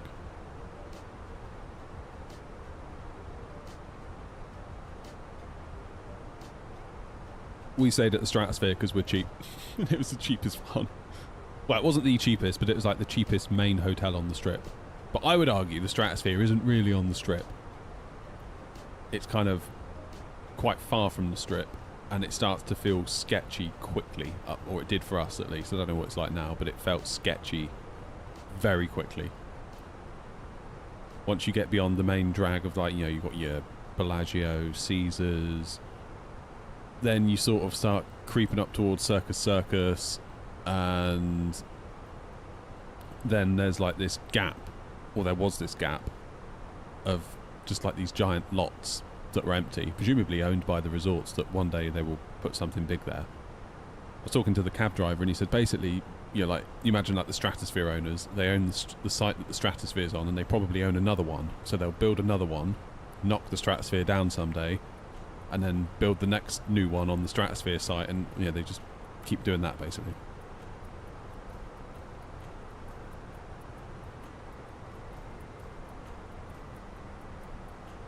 It's your first time. You're going to love it. It will be everything you imagine it to be and more. Sketchy as in, yeah, I don't know that you'd get shot or whatever, but it just feels quite seedy once you step outside. That hotel's fine. Once you're on the grounds of the hotel, you're in a little bubble. It's lovely, but the surrounding area it was not pleasant, let's put it that way. There's a little monorail, so if you come out the Stratosphere, turn right, go down the road towards there's like a Walgreens chemist, or there was on the corner, turn left there, and you wander along and make a right, and then there's like a monorail that I believe is free, and it basically just sort of goes around like the Strip just to get you round. Cheers, Axe. And we use that quite a lot, but just the walk from that monorail station back to the Stratosphere, I don't know. It just felt like you had to be on guard. Like, quite often we'd get people approaching us, asking us for money, and clearly didn't look like things were going well for them, if you know what I mean.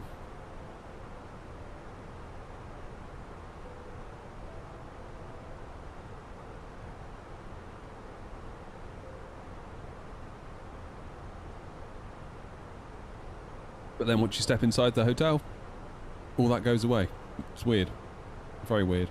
Whereas if you're out and about in the main Strip, like, yeah, you've got Bellagio, Caesar's Palace, you've got is it Hotel Planet Hollywood, whatever it is, Cosmopolitan, all that kind of area, all the way down to like MGM Grand, Luxor, that all felt fine.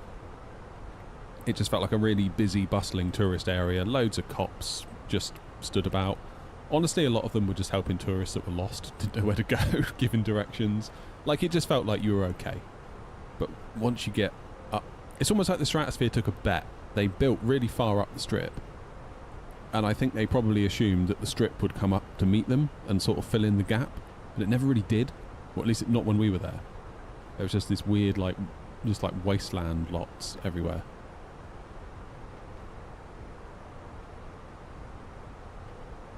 It's a funny old place. Funny old place.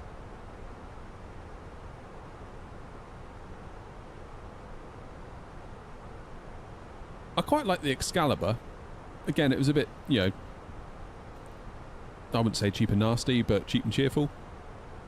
But we spent quite a bit of time there. Obviously not, we weren't staying there, but we went there, used the casino, went to their buffet and stuff, and thought it was alright. And then, of course, because Excalibur's owned by the same people that own Luxor, that own Mandalay Bay, that own MGM, well, I think it's all MGM Resorts, New York, all owned by the same lot.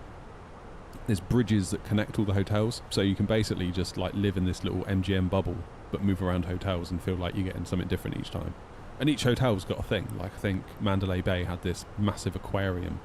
Obviously, you have to pay to go in, which is why they're so willing to welcome non-residents, because it's like, come in, use the casino, use the bar, use the buffet, pay $30 to use the aquarium, like all that sort of stuff. But yeah, it's cool. I particularly like the MGM Grand because there was a boxing exhibition that was free to get in, and you had like all the, you know, Mike Tyson's gloves and shorts and robes from like massive fights, all like in glass kind of, you know, cabinets. Very, very cool. Really interesting. I think you'll have a great time, Deckers. How long are you actually in Vegas for?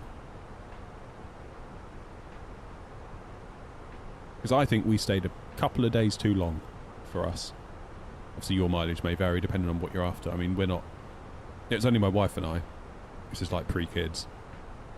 Yeah, we're not nightclubbers. We're not party animals. As you know, we are phenomenally boring people, really. You're doing 4 nights. Yeah, we should have done 4 nights. We did 6, I think. Sort of night 5 and night 6, because we were going to San Francisco afterwards, and we were both saying, like, wouldn't it be nice if we were in San Francisco, like, now? Almost like we both had enough of Vegas. It was great. It was really interesting, really fun. Glad we've seen it. Hell of an experience, but I feel like there came a point where it was a bit like, had enough of this.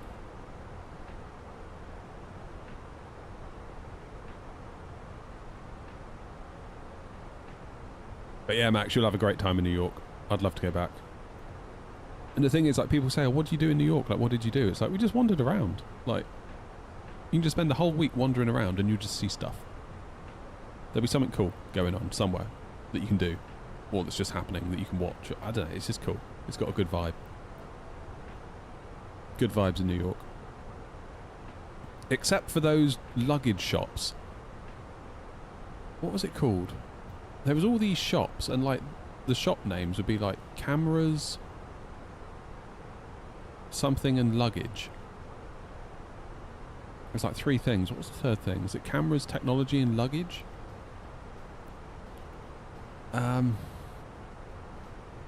And they were the most bizarre shops.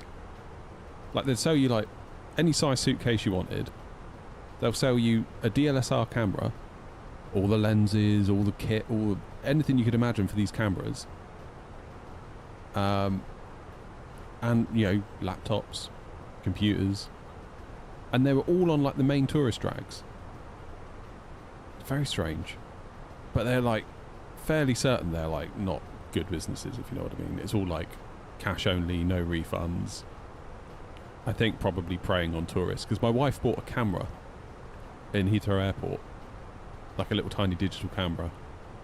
I even said at the time, like, a digital camera? Really? This is 2013. Like, do you not have one on your phone? She's like, yeah, but I want a better one. I was like, alright, fine. So she bought this little camera for like 70 quid, which was alright. But the case at the airport, the little camera case and the SD card, they wanted almost as much for all that clobber as they did for the camera. And I was like, just get the camera. When we get to New York, we'll find like a Best Buy or something, which is like, what's a Best Buy? It's like Curry's, but in America.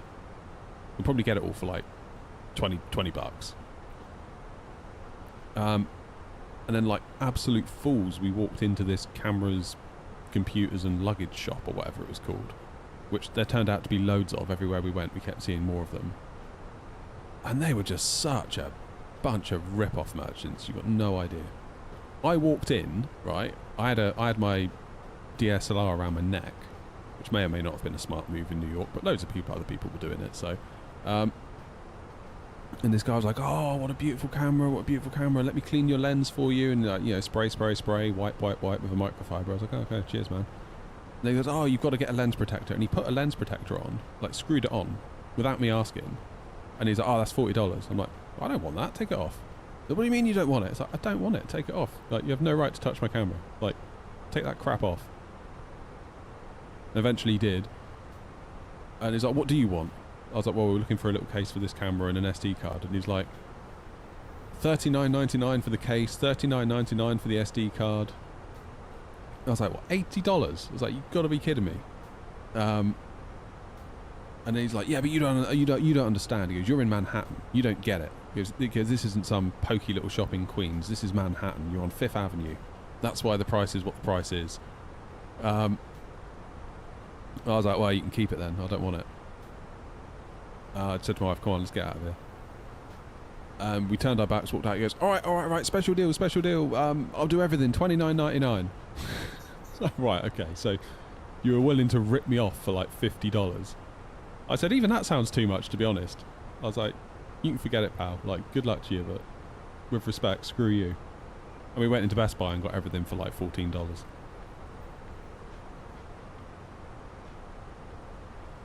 You got to watch yourself. You've got to watch them. You got an A6400. That's a great camera. That's a great camera, Max. Yeah.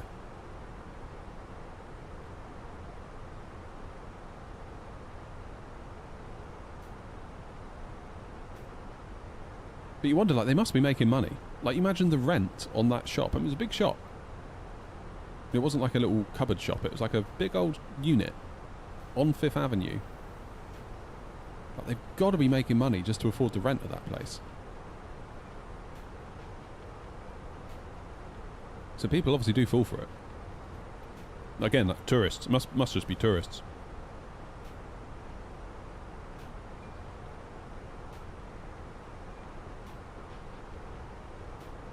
I remember the thing that shocked us was the price of the food.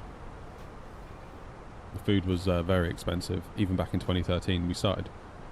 We went out for dinner, then we went for like lunch, and it's like, God, we spent over $100 on food. And it's like, how long are we here for? It's like 8 days or whatever. It's like, we're going to spend like $1,000 on food if we're not careful. We sort of weren't ready for that. Can we get a free crisp folding? Absolutely not, Max. You want it, you pay for it. Bunch of cheapskates.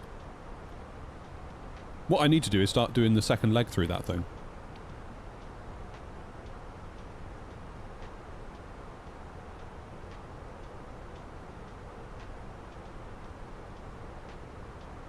See, there you go, Dan. Dan's already on the case.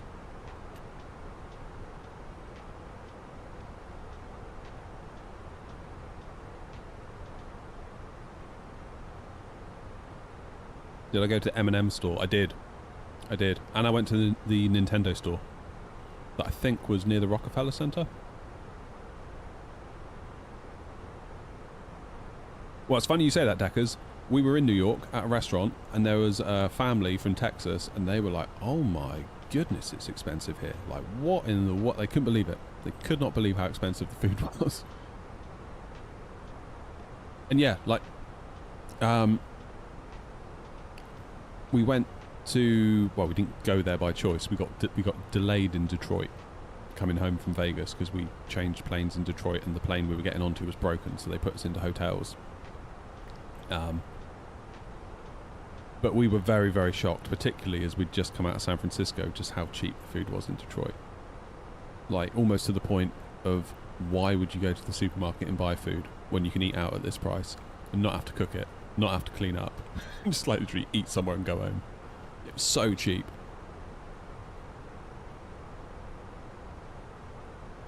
Even with the whole tipping thing in America, which again caught me off guard a bit.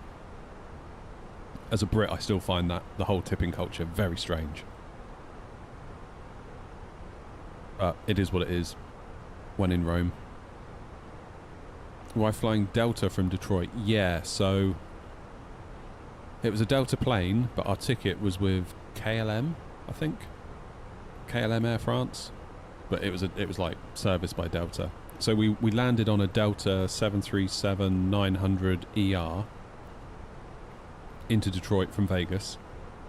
The plan was then to jump on an A330 almost immediately, albeit there'd be like an hour's delay or whatever, and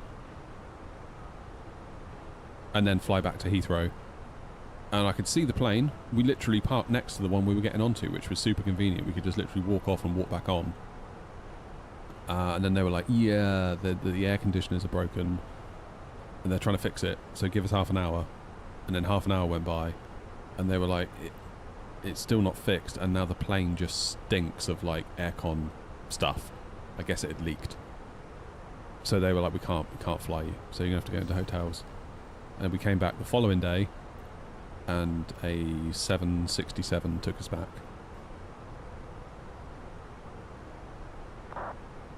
First time and only time on a 767, which is quite cool. No, actually, tell a lie. I've been on a 767 before, from Stansted to Alicante, which was random. Cheers, Cha. Hello from Seattle. Damn, early for you. Early for you. Right, Wolf.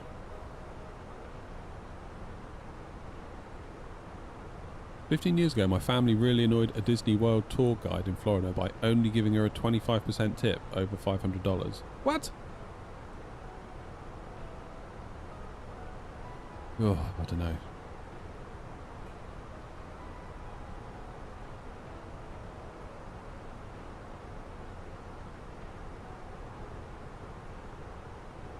Like, as soon as we got in the little like minibus thing that took us to the hotel in Vegas, it was like a multi-drop minibus, so you'd basically go up the strip and drop a few people off here, a few people off there.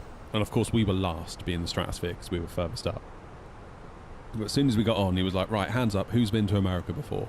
No, sorry, who hasn't been to America before? Loads of hands go up. He's like, right, you've got to tip.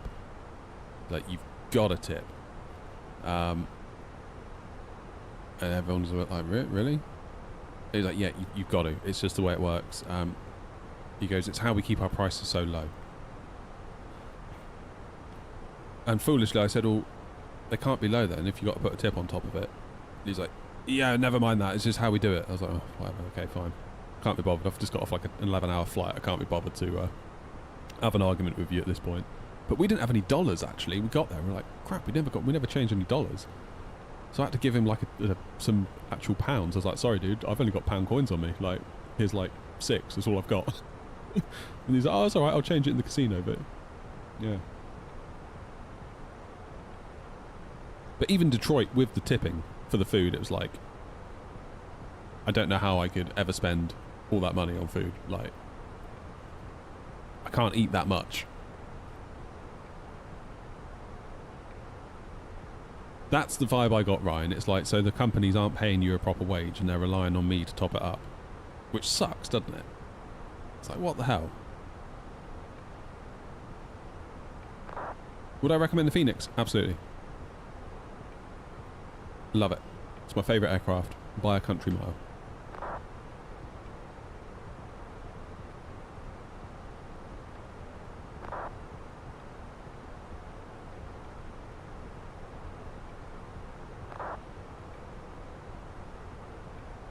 Well done, Jesse. That's the way.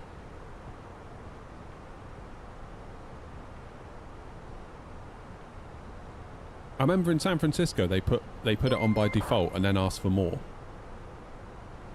which I thought was particularly weird. Like, if you're gonna put it on without asking, and then ask for more, like, I don't think you're not gonna get any more. And then they sort of stand there looking at you, and they literally said they pass you the little machine, and it's like, they said gratuity has been added by default. Would you like to add any more? Looking me direct in the eye, I was like, oh no. Not if you've already taken it without even asking. You're presuming you've done such a good job that you can just take it by default. And the food took ages. It wasn't actually that great. So, no? And then they get really like huffy with you. It's like, right, so...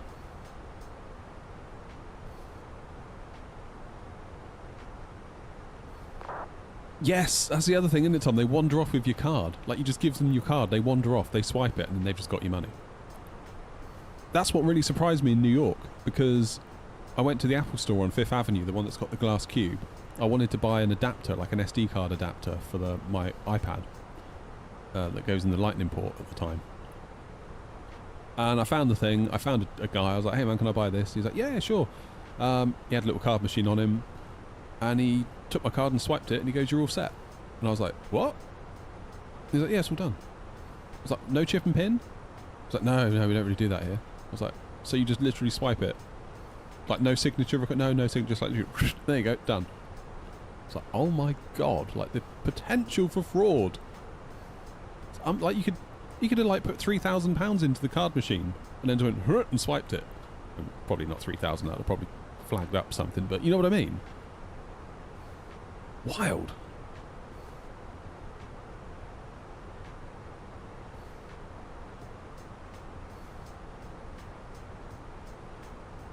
How you doing, Hank?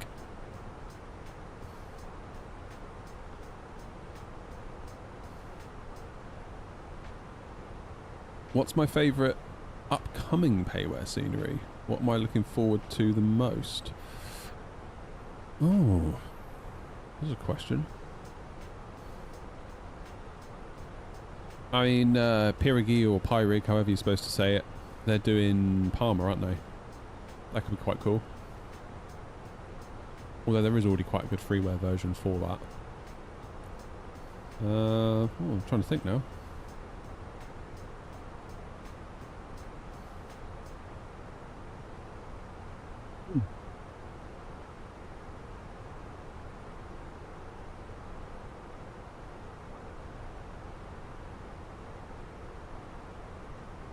Back from holiday, Andy. Back to 50 did its job. That's the way. That's the way.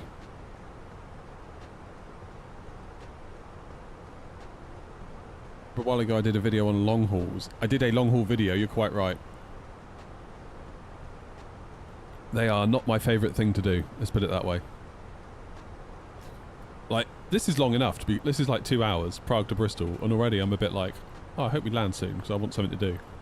I've had like 8 hours ahead of me. Right, where am I? Is this me? Where are you going? Tenerife? Oh, I haven't connected VATSIM. Hold the line, callers. I would need something else to do, Ryan, to be honest. Like, long hauls are fine, but I'd need something that I can do in this shed while live, while flying. Because I can't just sit here for... I couldn't do this for, like, 8 hours. Well, I did it once, obviously, coming back from Baltimore with you guys, but... If I was, like, doing a uni course or something and I could, like, write my essays or something while I was in cruise, that sort of thing, yeah, I can see why people do it.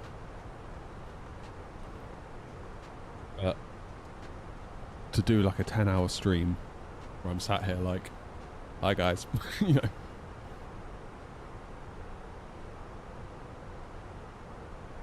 Yeah, we did a bit of that. We did a bit of that, like Wordle and Geo, whatever it was. Yeah, OG's got it right. We need some Halo. But then I need another machine out here to be able to play Halo with.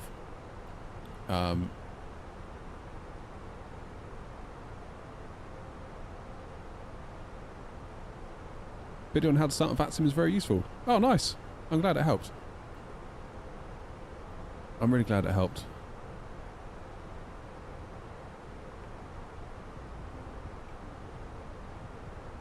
Contact me in the middle of Halo. Yeah, I think I've just disconnected at that point. Like if I'm like on the final Warthog run, and you get a did. It's like, no, sorry, I'm on a Warthog run.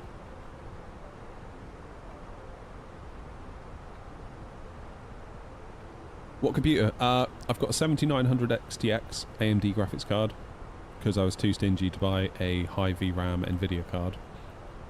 I've got a 9800 X3D and 64 gigs of RAM.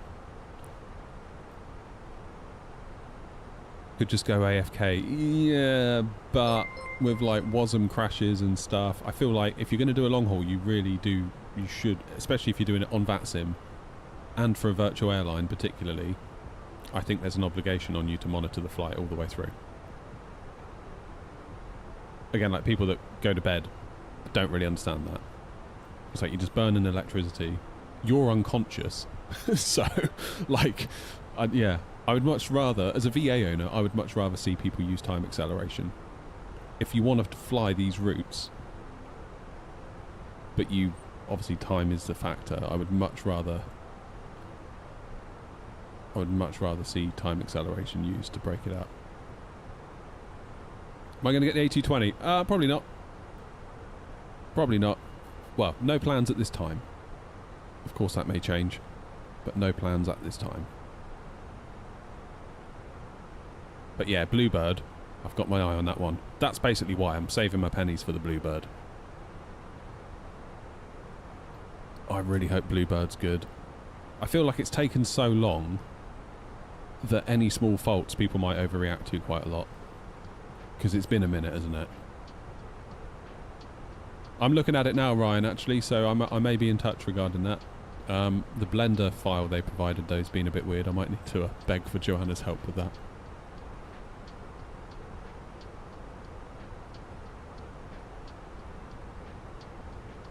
I don't have a problem with time acceleration, Bex, at all.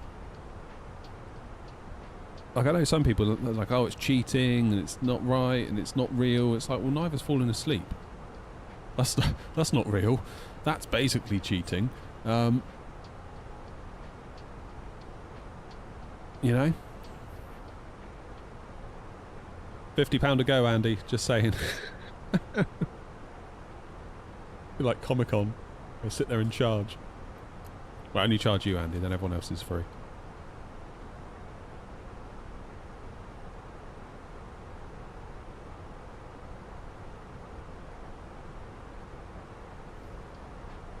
Sorry, Andy.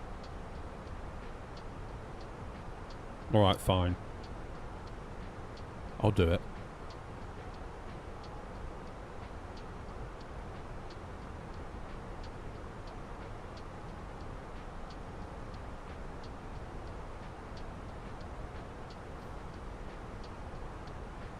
We're only 100 miles from top of drop.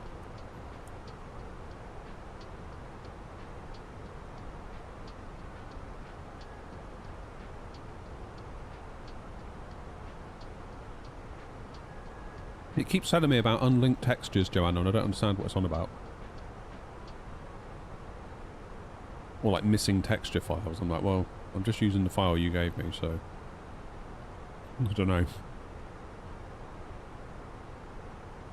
I may just have to Photoshop it, because there is a Photoshop version. What are my thoughts about the upcoming IndieBuilds A380? For me, I'm not personally that excited about it, because I barely fly the one that we have that is already quite good, that is free. So I feel like I'm probably not going to rush to buy it, because I don't fly the one I have already. I may get sucked up into the hype. I may end up having to buy it anyway, just to make a livery. Because I think a lot of other people are going to want to fly it. And a lot of other people are probably going to want a livery, which I totally understand. So I may have to do it for that reason alone. Or maybe I can try and make the livery and then send it to somebody that has bought it, like we did with Ryan and the 777-200. But we were quite lucky with that one because I'd already done the hard work with the 300, so a lot of the stuff was done. It was minor tweaks. But yeah, I'll have to see. Again, not being a long haul kind of guy, I feel like I'm unlikely to fly it that much. And I know there are short haul routes like Middle East, China, places, so I suppose you could potentially use it for that, but yeah, do you know what I mean?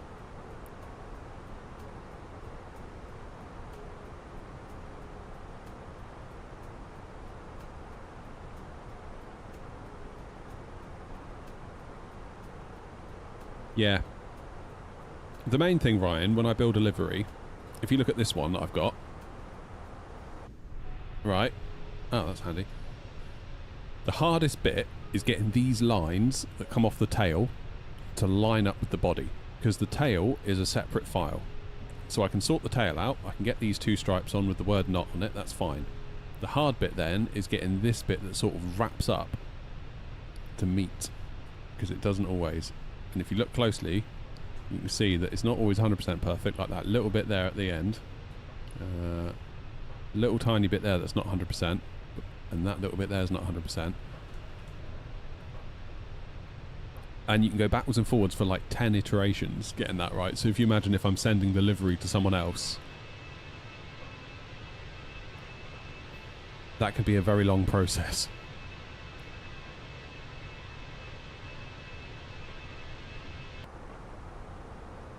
Very long indeed. Right, I'm going max 7.6. Give us a bit more room between Max and myself. Because bizarrely, I think Max is now closer than he was despite going to direct 2.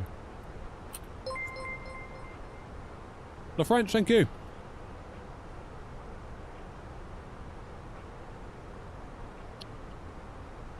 The 737's fun, Murray. You should give it a go. It is delightful, that plane. Like, it's a pilot's plane, if you know what I mean. It keeps you on your toes.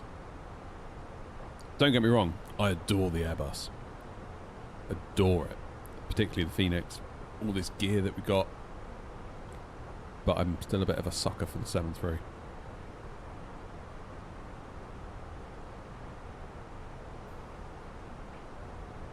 Right. We are 82 miles out from Bristol. 27 looks like a goer still. 15 knots down the runway. 1 knot going across it right to left, according to Navigraph. So that being the case, shall we do some arrival calculations? My landing weight is going to be 75.2. Low auto brake is going to see us flying off the end of the runway. Medium is going to get us just stopped in time. Medium it is then. As for performance data, what have we got? QNH of 1013. Standard pressure. Temperature is 20. It's nice to see that. Wind is 270 at 15. Straight down the runway. Minimums are 801.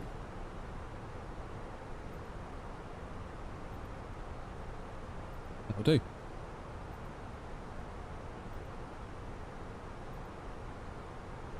you know anything about using an IRL iPad as your AFB for the Phoenix? Yeah, you can do it, can't you? You can basically create like a little mini web server on the Phoenix on your PC, and then so you do your PC's IP address, I think.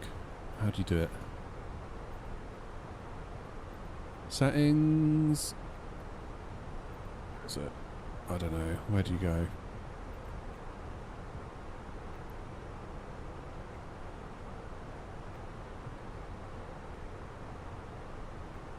There is a way, isn't there? I don't know where you... Sim settings? Anyone know where to go? Bottom right on that page, is it?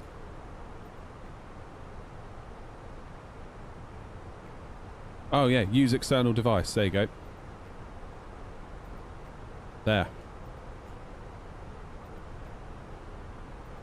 And bizarrely, that's how I got this photo on my background, because you have to use the external device to then upload the picture through their web interface. It's really weird.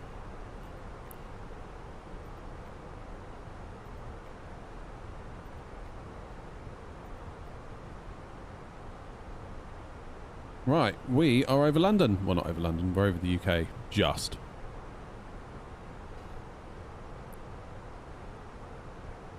Still now online, is there?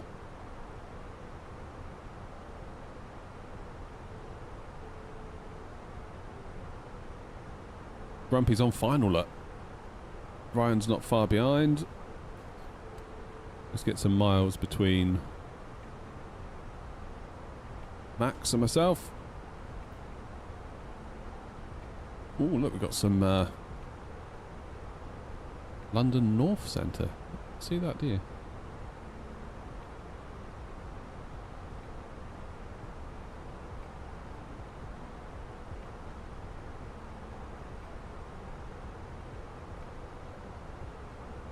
Oh, well done, Dunk. Dunk's in spotting mode. That is a nice way of doing it. I followed Grumpy all the way in using spotting mode. He was landing in Prague ahead of the stream, and I was getting myself set up before going live, and I saw him coming in. I was like, I'm going to see if that works. And literally, it just like gave me a view like this, but it was Grumpy. I thought it was so cool.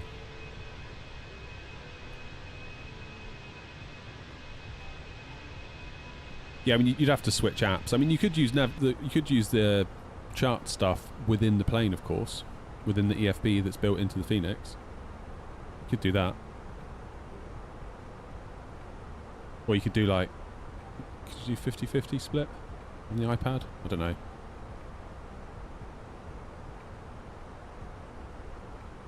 Right, cost index I'm going to change to 5.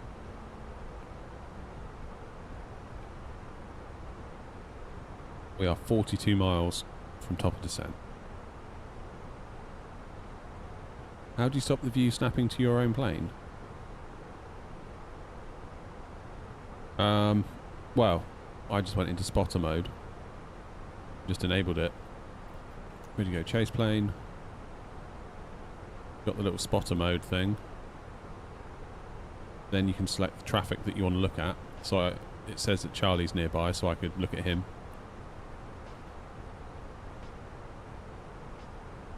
Or you could go to a tower, if there's a tower nearby. I don't know.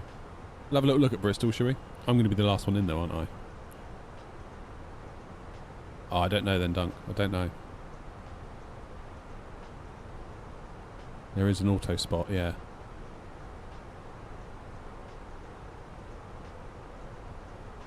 iPad will do split screen, like multitasking, if you tell it to.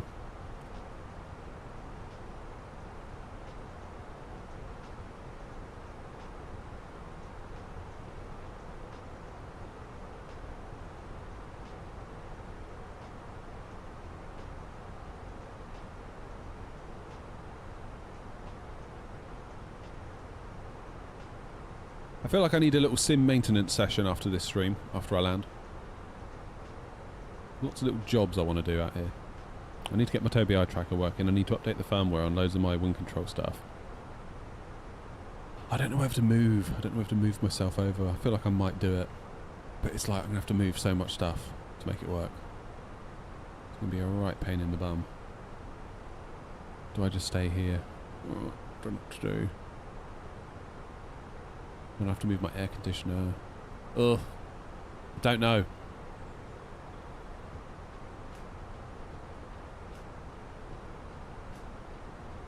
I just don't know what to do for the best. Basically, it's time. If I decide to do that, then that's like a day eaten, possibly 2, which will delay streams even further. God knows my numbers are in the toilet at the moment because I've been away. that's my concern.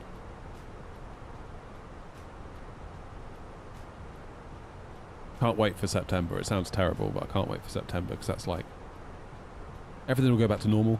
Like summer's been quite tricky. Like my wife and I have been like divvying up the childcare. Obviously we do it together as well, but like there's been times where she's gone away, there's been times where I'm going away, there's been times where we've been away together. So yeah, get the kids back to school in September. I feel like I can get back into my rhythm a little bit because I feel like my rhythm has been significantly disrupted this summer. And it happens every summer. I don't know why I'm always surprised. Like the last couple of summers that I've been doing this seriously, it's always... I go into it thinking like, oh cool, I'll have all this extra time because I'm not constrained by like the school day and picking up the kids and this, that and the other. And no, it's actually way worse in every way. But it's okay. It's all good. Mag's in. Hello, Mag.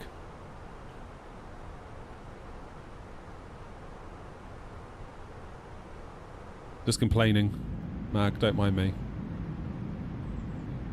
For traffic, knots 27 Charlie descending level 220 by the Tab 1 Bravo arrival in 227 Bristol. I think I always have unreasonably high expectations of what I'm going to get done in the summer. And it never pans out. I mean, last summer I was refitting the kitchen, so that took about a week, 10 days out of me, but then like around that there was stuff as well.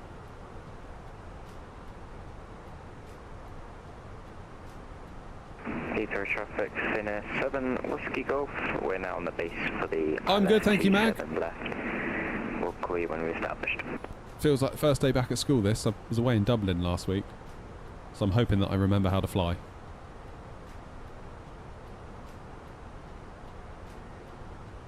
You know when you go back to school in September and you can't write? Might be a bit like that. Miss, I can't write. Yes, you can write. Be quiet and get on with it.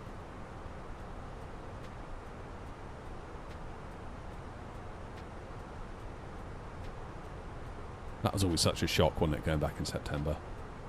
God. Just feel like you've gotten into the rhythm of the school holidays and then it's like, bang, right back at it. It's like, oh.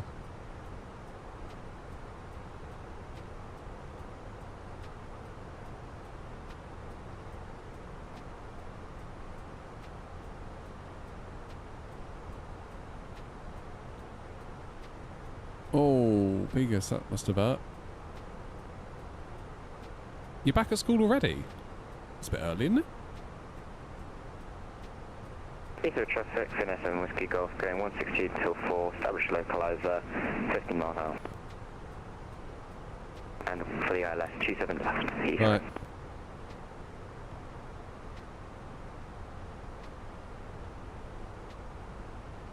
Bristol traffic, Air Knot 749 Lima, flight level 320, descending for 220 at Ictan. Speedback 41, tell Alpha 5 you can carry on. If you're going straight ahead, let me know if you're turning left. International schools go back now, do they? Bit harsh, isn't it?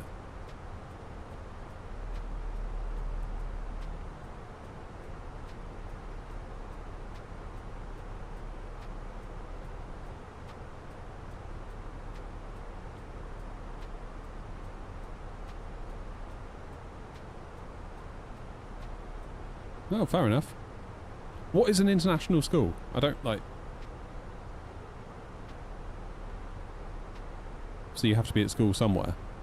In a nation.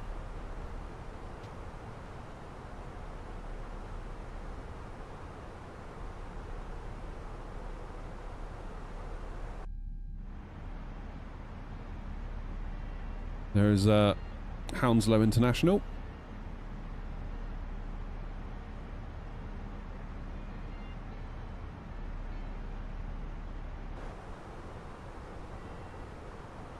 Heathrow traffic, Fenix A321 Whiskey Golf, 5 mile, short final, 27 left, Heathrow. They teach an American curriculum in other Heathrow traffic, countries. Shuffle 8 Golf, take you off 27 right, on that 14, show report. Here's what I know, doesn't it?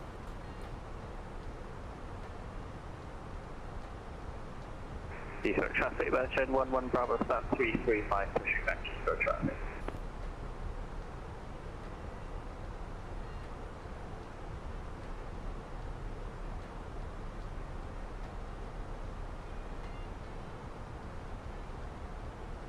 Well, there you go. I'm learning. It's me, Martin. How you doing, Martin? Mine sim update 6. Yeah, I mean, you don't have a lot of choice, really. Like, Steam just updated, and that was that, really.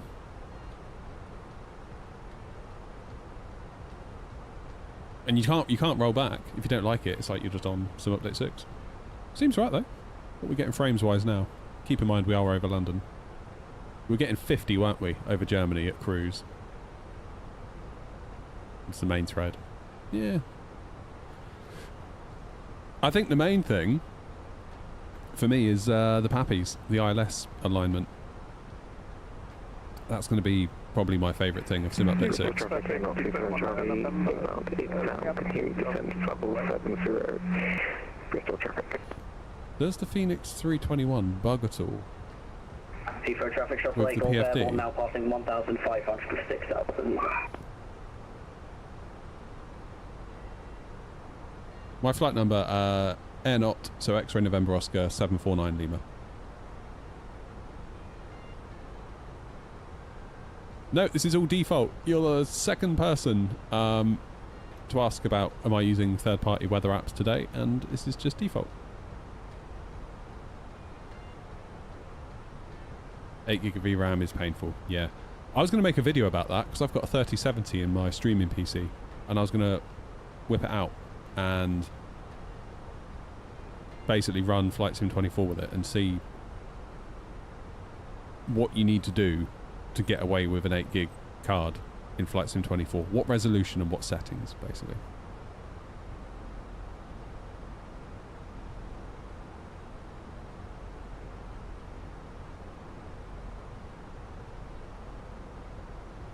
Yeah, texture res is a biggie, isn't it?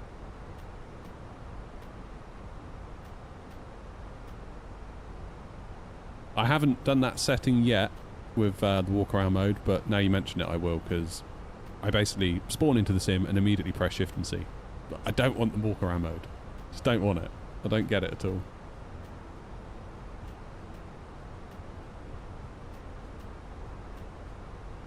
Heathrow traffic shop plate, Golf climbing now, flight level 150. Right, after ICTAM, I'm going to go 7,000, but I'm going to do an open descent rather than a managed. Because the ICTAM wants us at flight level 220. I suppose I could overrule it, because there's not much around. Not really. Not really.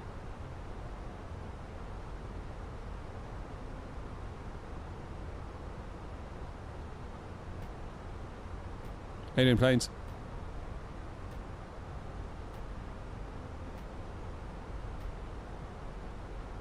Ray, how are you?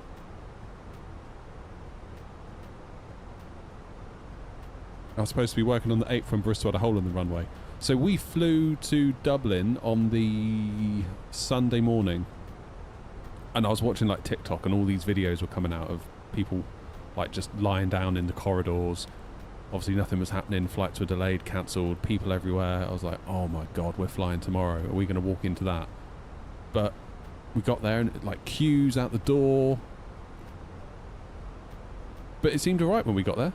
It really did. Honestly, it seemed fine. Like we arrived, it was an 8 AM flight, so obviously out of bed at like 3 to get to the airport for like, I don't know, when was it? 5:30, 5:45. Got to security. And you know in Bristol Airport where you get to the security bit up the escalator and then you scan your ticket to go through. So we scanned our ticket to go through and the queue was literally there. Like we were just there. Like, oh, we're in the queue now. Now we're through the gate. And I thought, God, this is going to take forever. It didn't. 20 minutes we were through it. And that's through all the various different snakings of the, you know, they make you sort of go left, right, left, right, left, right, then up, down, up, down, up, down, and you finally get to it. And then we got through, and actually the terminal was really quiet. It's almost like there was a load of flights going out, and once they were on their way, jobs are good. And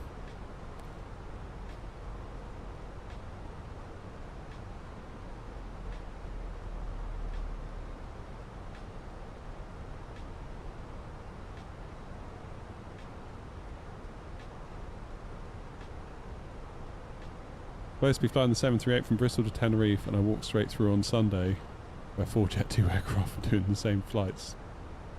No way. Some fella had a go at you.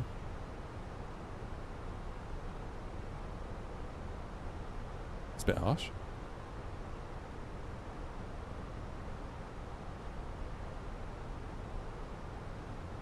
Don't, the 10 minutes thing, don't read too much into that, Lee. It basically does distance over speed as the crow flies. It's not very accurate. Well, not as the crow flies, but it doesn't factor in slowing down and this and that, so it's going to be longer than that.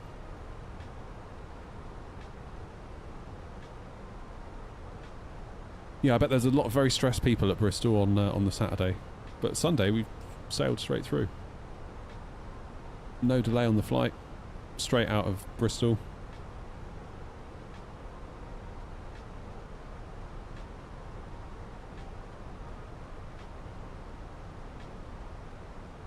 Dear Joanna.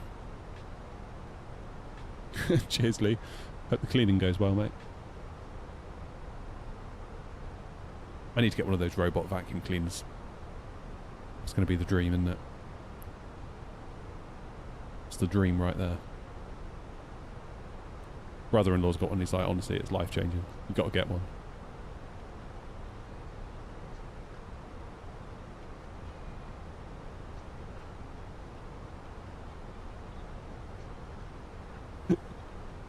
Oh, customers, eh? Where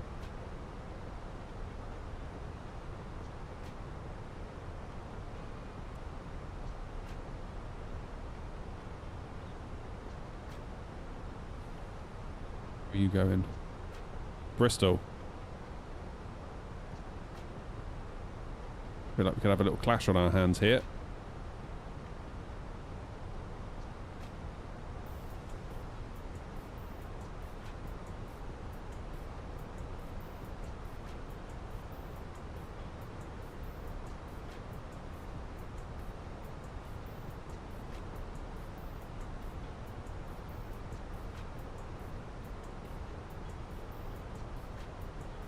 I'm going to do a hold. Bristol traffic, Air 749 Lima. We're going to do a hold at Sorp.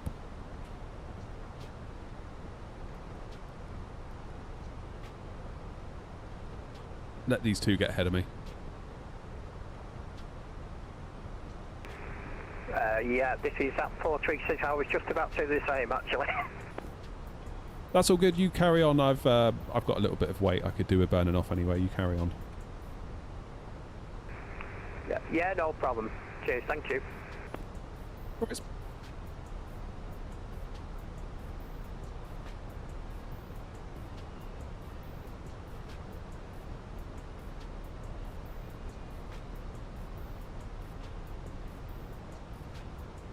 It'll do.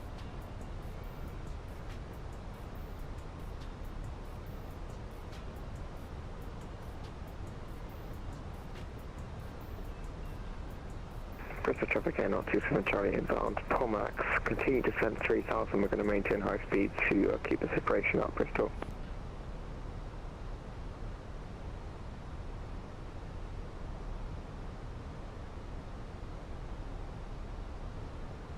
Are my subscribers my customers? There's a can of worms you've opened there, Rob. Zap 436, slowing down, 230.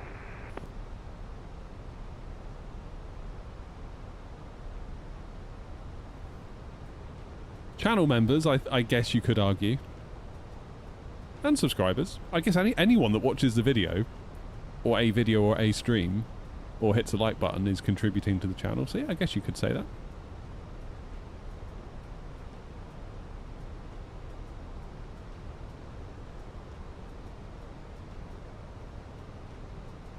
Hello, Riles.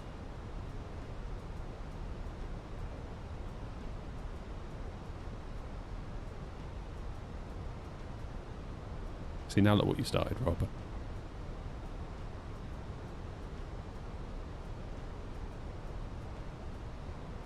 Total lack of respect.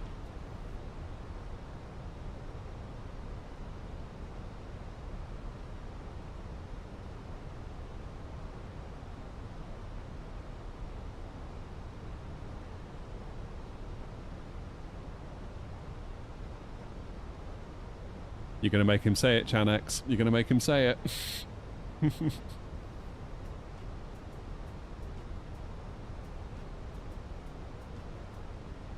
There you go, he said it.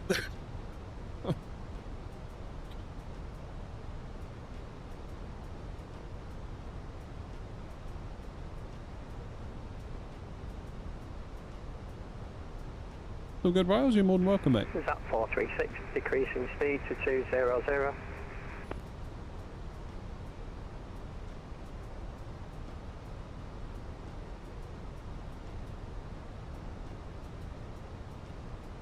I think this hold was probably the right call.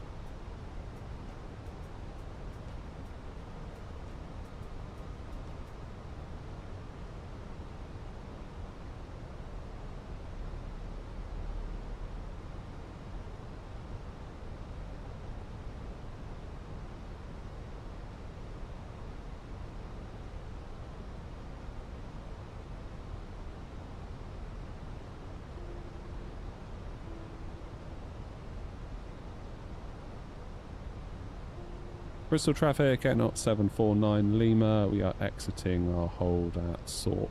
Continuing, we're going to vector ourselves for a final 1 to 27.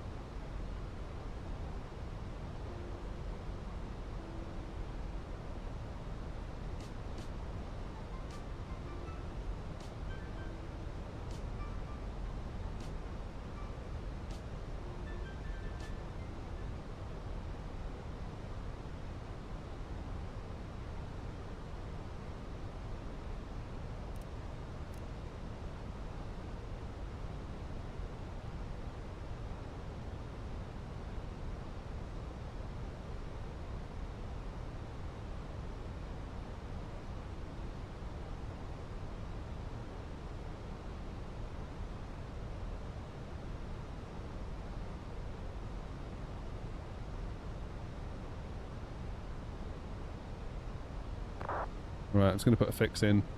EGGD 27.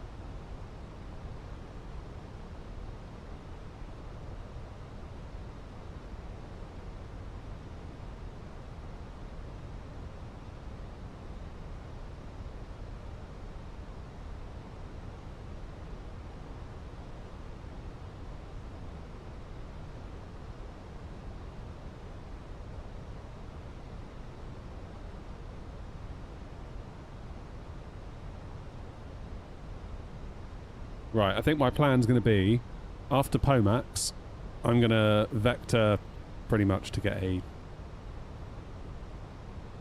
final for 2.7. That's going to be my plan.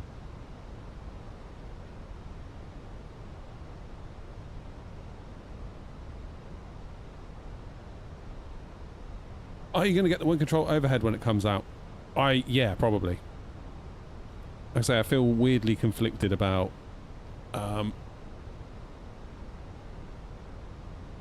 this Wingflex one that I've got, and I said in my review, it's like, it's really nice, but we know the wind control one's coming, don't we?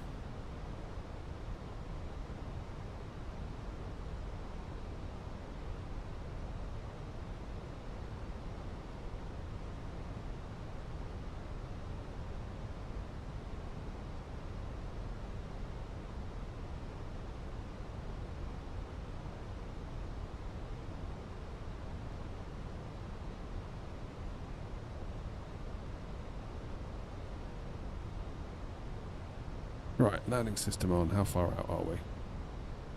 Too far out.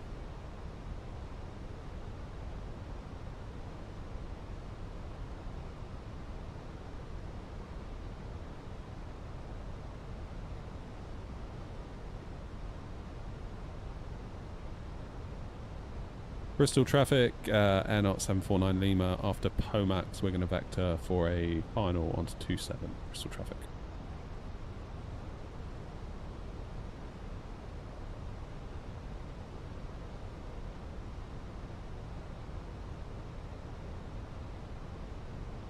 What are we at now? 8,400.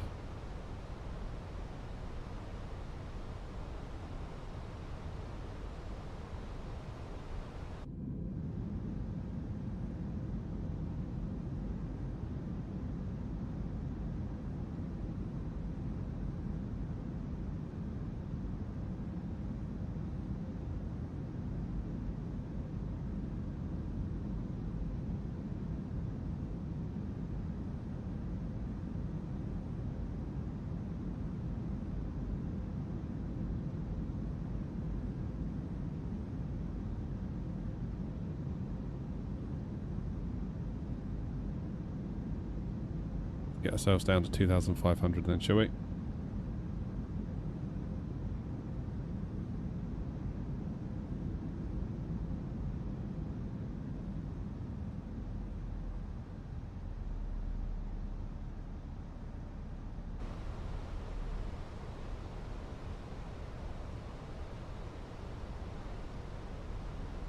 Right, I make a pledge to you now. If this doesn't look right, I will go around, because I haven't really flown a lot in the last week, and the first one back is always a bit weird, isn't it?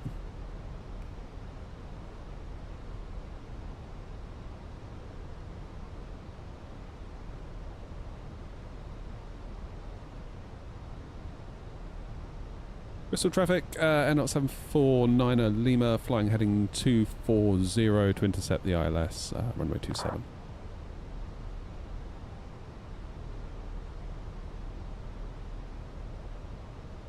Wondering where the map is, the map with the route, as in the navigation display. Is that what you're talking about? Or are you talking about over here?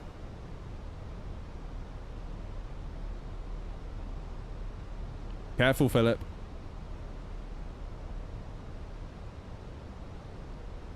I think all future second legs are going to have to be locked behind YouTube's goal system. You buggers would have me here all day doing it. Go on, just another 4 hours. Just hit dying. You have to download your flight plan, Hyper. You have to link your plane to your SimBrief account, make the flight plan in SimBrief, and then it pulls it in.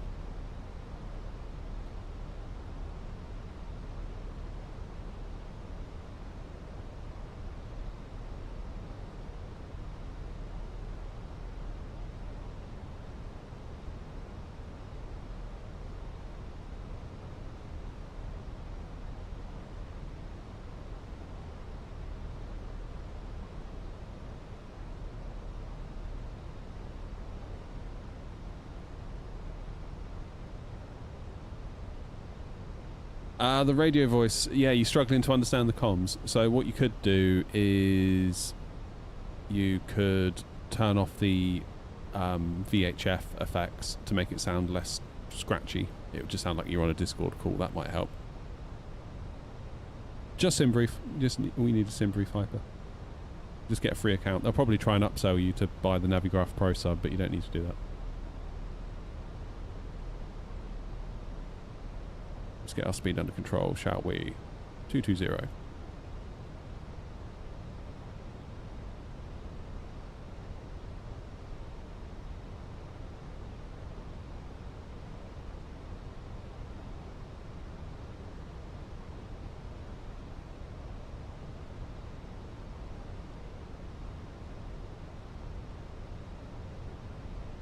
Speed brakes might help us here.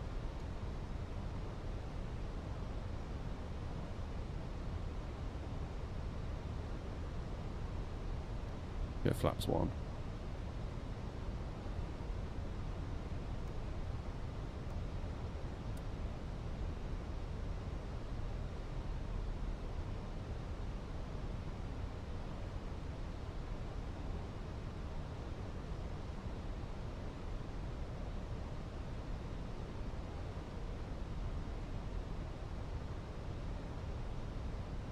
What's that airfield we're over there? Does anyone know?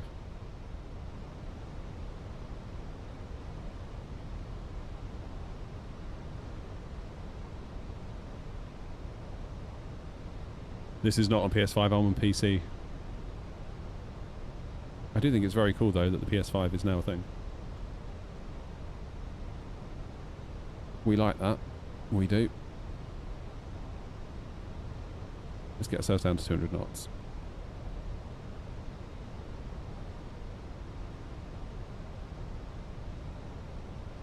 I need to be too worried about is no. Good. You're not going.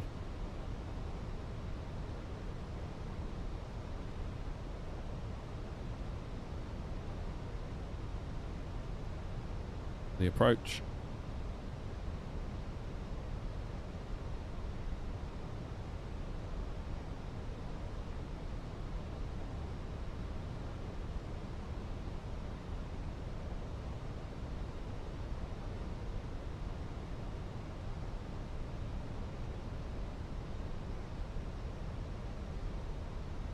Castle Coombe. Oh, it might be.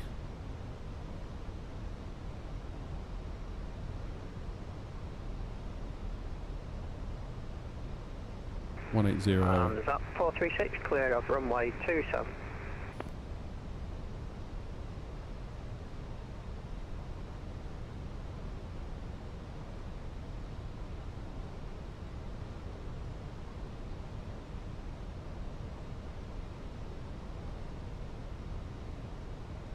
Okay, flaps 2.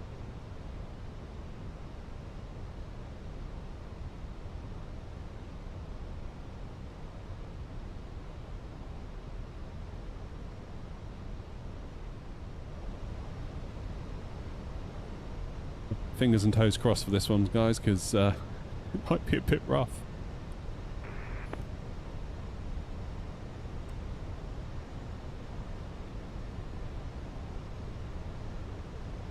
Bristol traffic, air knots 749 Lima, established on the localizer 27, 10 mile final.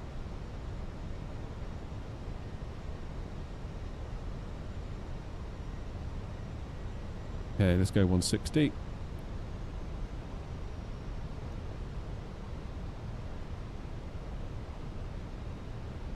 And tidy.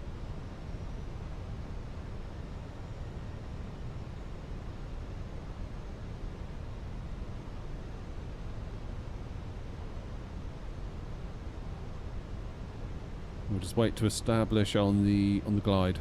Shouldn't be long. You had another huge memory leak. Did you get one this time, Max, or no?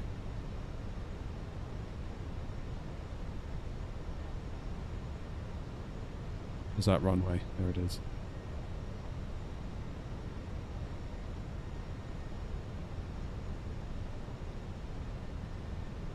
ILS is coming now to meet us.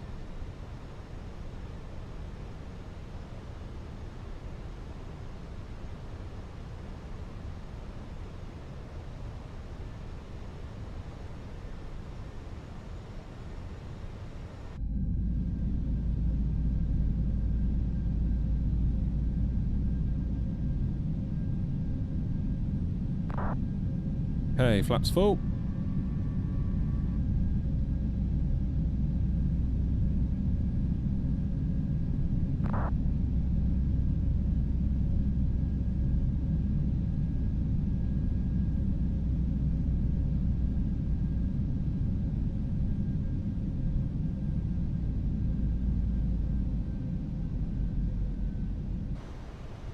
Gear down.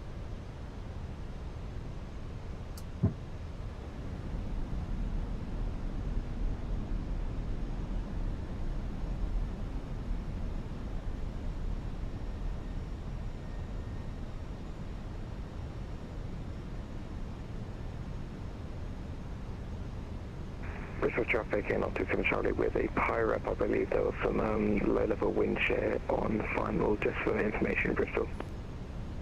Roger, thanks. Right, gear down 3 green, off brake medium, lights are set. Good excuse for my bounce, that was that 436. Flaps full.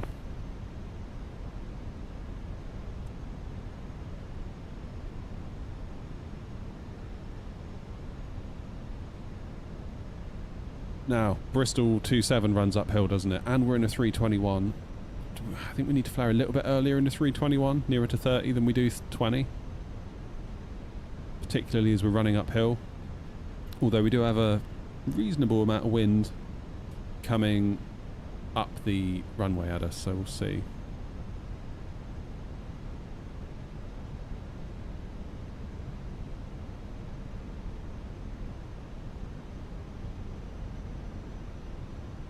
Bristol traffic, air knots 749 Lima, 3 miles for 27. You could well be right, OG. Let's find out, shall we? OG says his money's on a go around.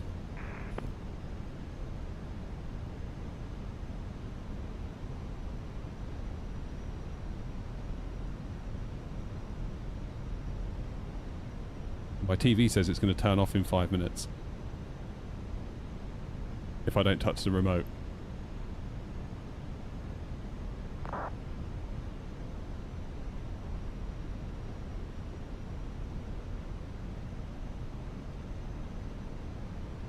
So we'll see. 500.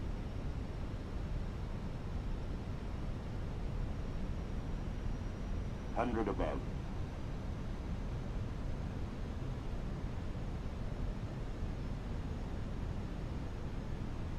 Minimum. Continue.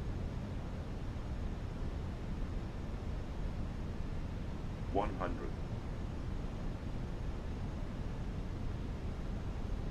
50, 40, 30, 20. Retard. Retard. Bounce. That's alright. I'll take the bounce. I'm not going to do reverse thrust because it's going to turn my engines off. The auto brake will be fine. Easy peasy. That wasn't too bad for a first one back, was it? Nice done. Alright. Hold the applause. Hold the applause. It's alright. Right, must remember to turn with my tiller. We did get a little bounce though, didn't we? I wonder what New Sky will think about the bounce.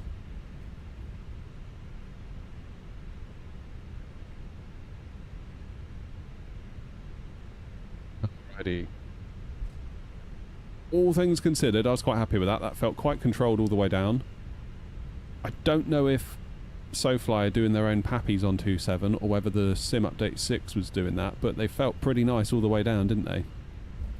You notice we weren't hunting for 3 reds to make it look right. I felt like it looked right with 2 reds, 2 whites. Which I was very happy about. Showed a fair old bounce. Yeah. I guess we'll see. Bristol traffic, air knot 749 Lima, clear of 27.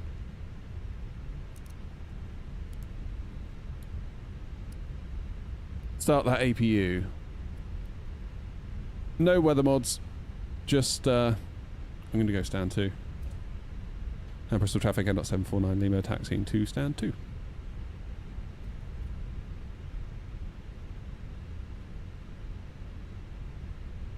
Keep in mind, Grumpy, you are on Pilot Plus, aren't you? So it might be that your runway is positioned different to mine. That might be a thing. I don't know. Oh, I was actually quite happy with that, though.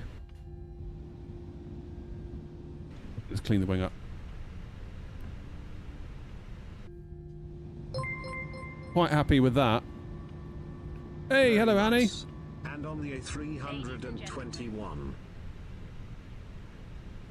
How you doing, Hanny? Thank you for your super chat. Very kind of you. 321. Do you have to flare a little bit?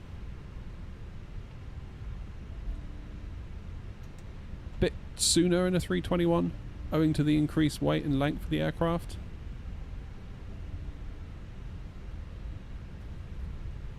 No, my TV's about to turn off. Don't do it.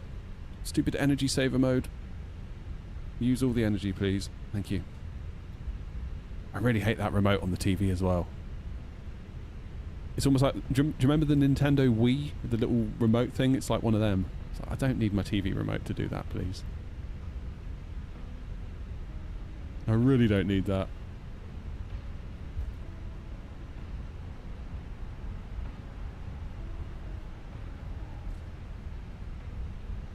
There's that 777 that made it into Bristol. Oh my goodness.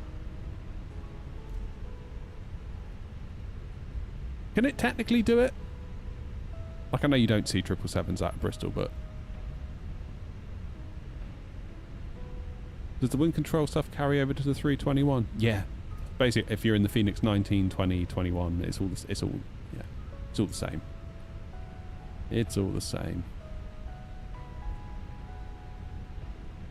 I can hear shouting from outside.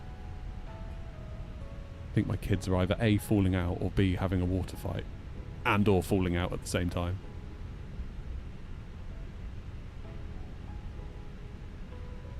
Flare has to be so exact on the 321. Did you ever fly the 21, Hanny, or were you just 20?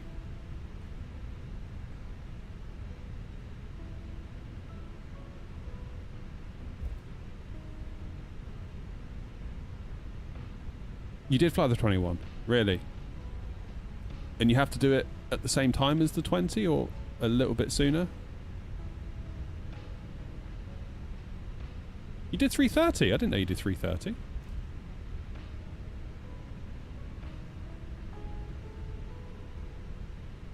About the same time, okay. But there's less takeoff tolerance? Detected. If you forgot to start New Sky, please cancel your flight. Well, there you go, Joanna. Don't know why that's appeared, but that's some testing.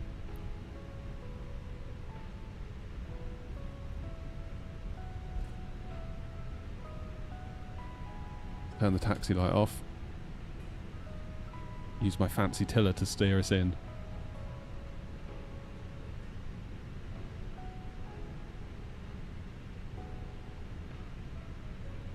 Oh, you'll have to build an A330 sim next then, honey. Start all over again.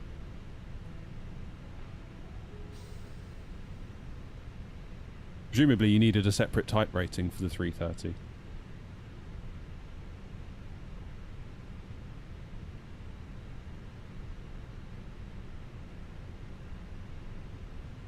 Here we go then. I must admit, I do enjoy flying the 19. I like the 19. I've got a soft spot for the 319. I don't know why, I think it just looks cute. That's basically all it is. Look at this guy having a dance, he's loving it.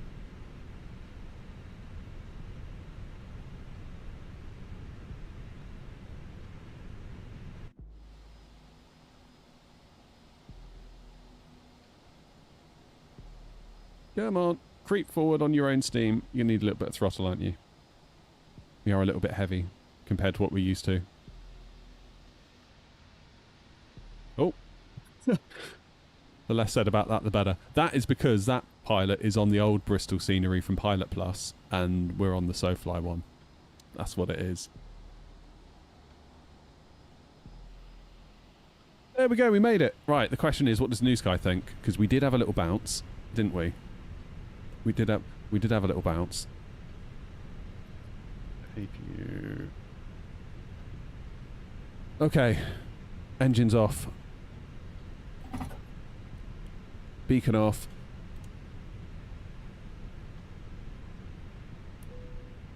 Is New Sky going to detect that the flight is over? I think it might not. No, it has not. Okay, let's close the flight. What do we reckon? Before I click close, what do we reckon out of 10? You think 9.5 content? Fair enough.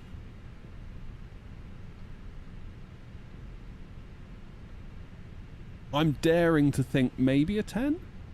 I don't feel like that bounce was terrible. Don't know. Although the fact that we did bounce might mean the G's were higher. And New Sky might penalise us for that. I don't know. 7 point flashy. Come on, behave. 7.2, honestly. Right, let's see. Ah, flashy. Screw you. So that's weird. 1.48 G. But only 251 feet per minute. But apparently it was challenging conditions because of the wind. Don't know. Don't know on that one. But we were reasonably okay on the centre line. Pretty much smack bang in the middle of the touchdown range that it would accept. That was alright. I guess it was those G's that caused the bounce, wasn't it? What does it detect though? Is it the first landing rate or the second landing that it takes the feet per minute from? I don't know. Anyway, I'm going to take my 10 out of 10 and run, put it that way. Put it that way. Ryan, I can't fly 777 into Bristol. Come on, behave. Behave. There we go. Oh, guys, it's nice to be back. Short and sweet, this one today. Although, keep your eyes peeled on the channel over the coming days because my wife has taken the kids away to her dad. And I'm going to be home alone. Well, me and the dog. So, second leg. Content, stop it. There will be more streams this week, potentially at times. Obviously, I'll do another Thursday stream like we always do. But there might be streams at other points in time, and they might be relatively short notice. So get subbed, ring the bell, all that good stuff. I'll obviously put it in Discord as well if I'm going to do it. I've also got some videos that I need to make as well, so don't think that I can just sit here relentlessly streaming for like the next few days. I can't do that. I've got videos. I've got a pile of videos, some of which I'm absolutely obligated to make, and I'm already behind on them. So that's nice. I will see you all Thursday worst case, but maybe before. So subscribe, ring the bell, do all that good stuff. Have a lovely rest of your... What day is it? It's Tuesday, isn't it? Have a lovely... God, tell it's the summer holidays. Have a lovely rest of your Tuesday. Have a lovely rest of your week if I don't see you before. Thank you very much for all the support today. I do appreciate it. Nice to be back with you all. And honestly, not too sad about that landing. That was alright for a first one back. I'll see you all soon. Ta-ra. Thank you very much.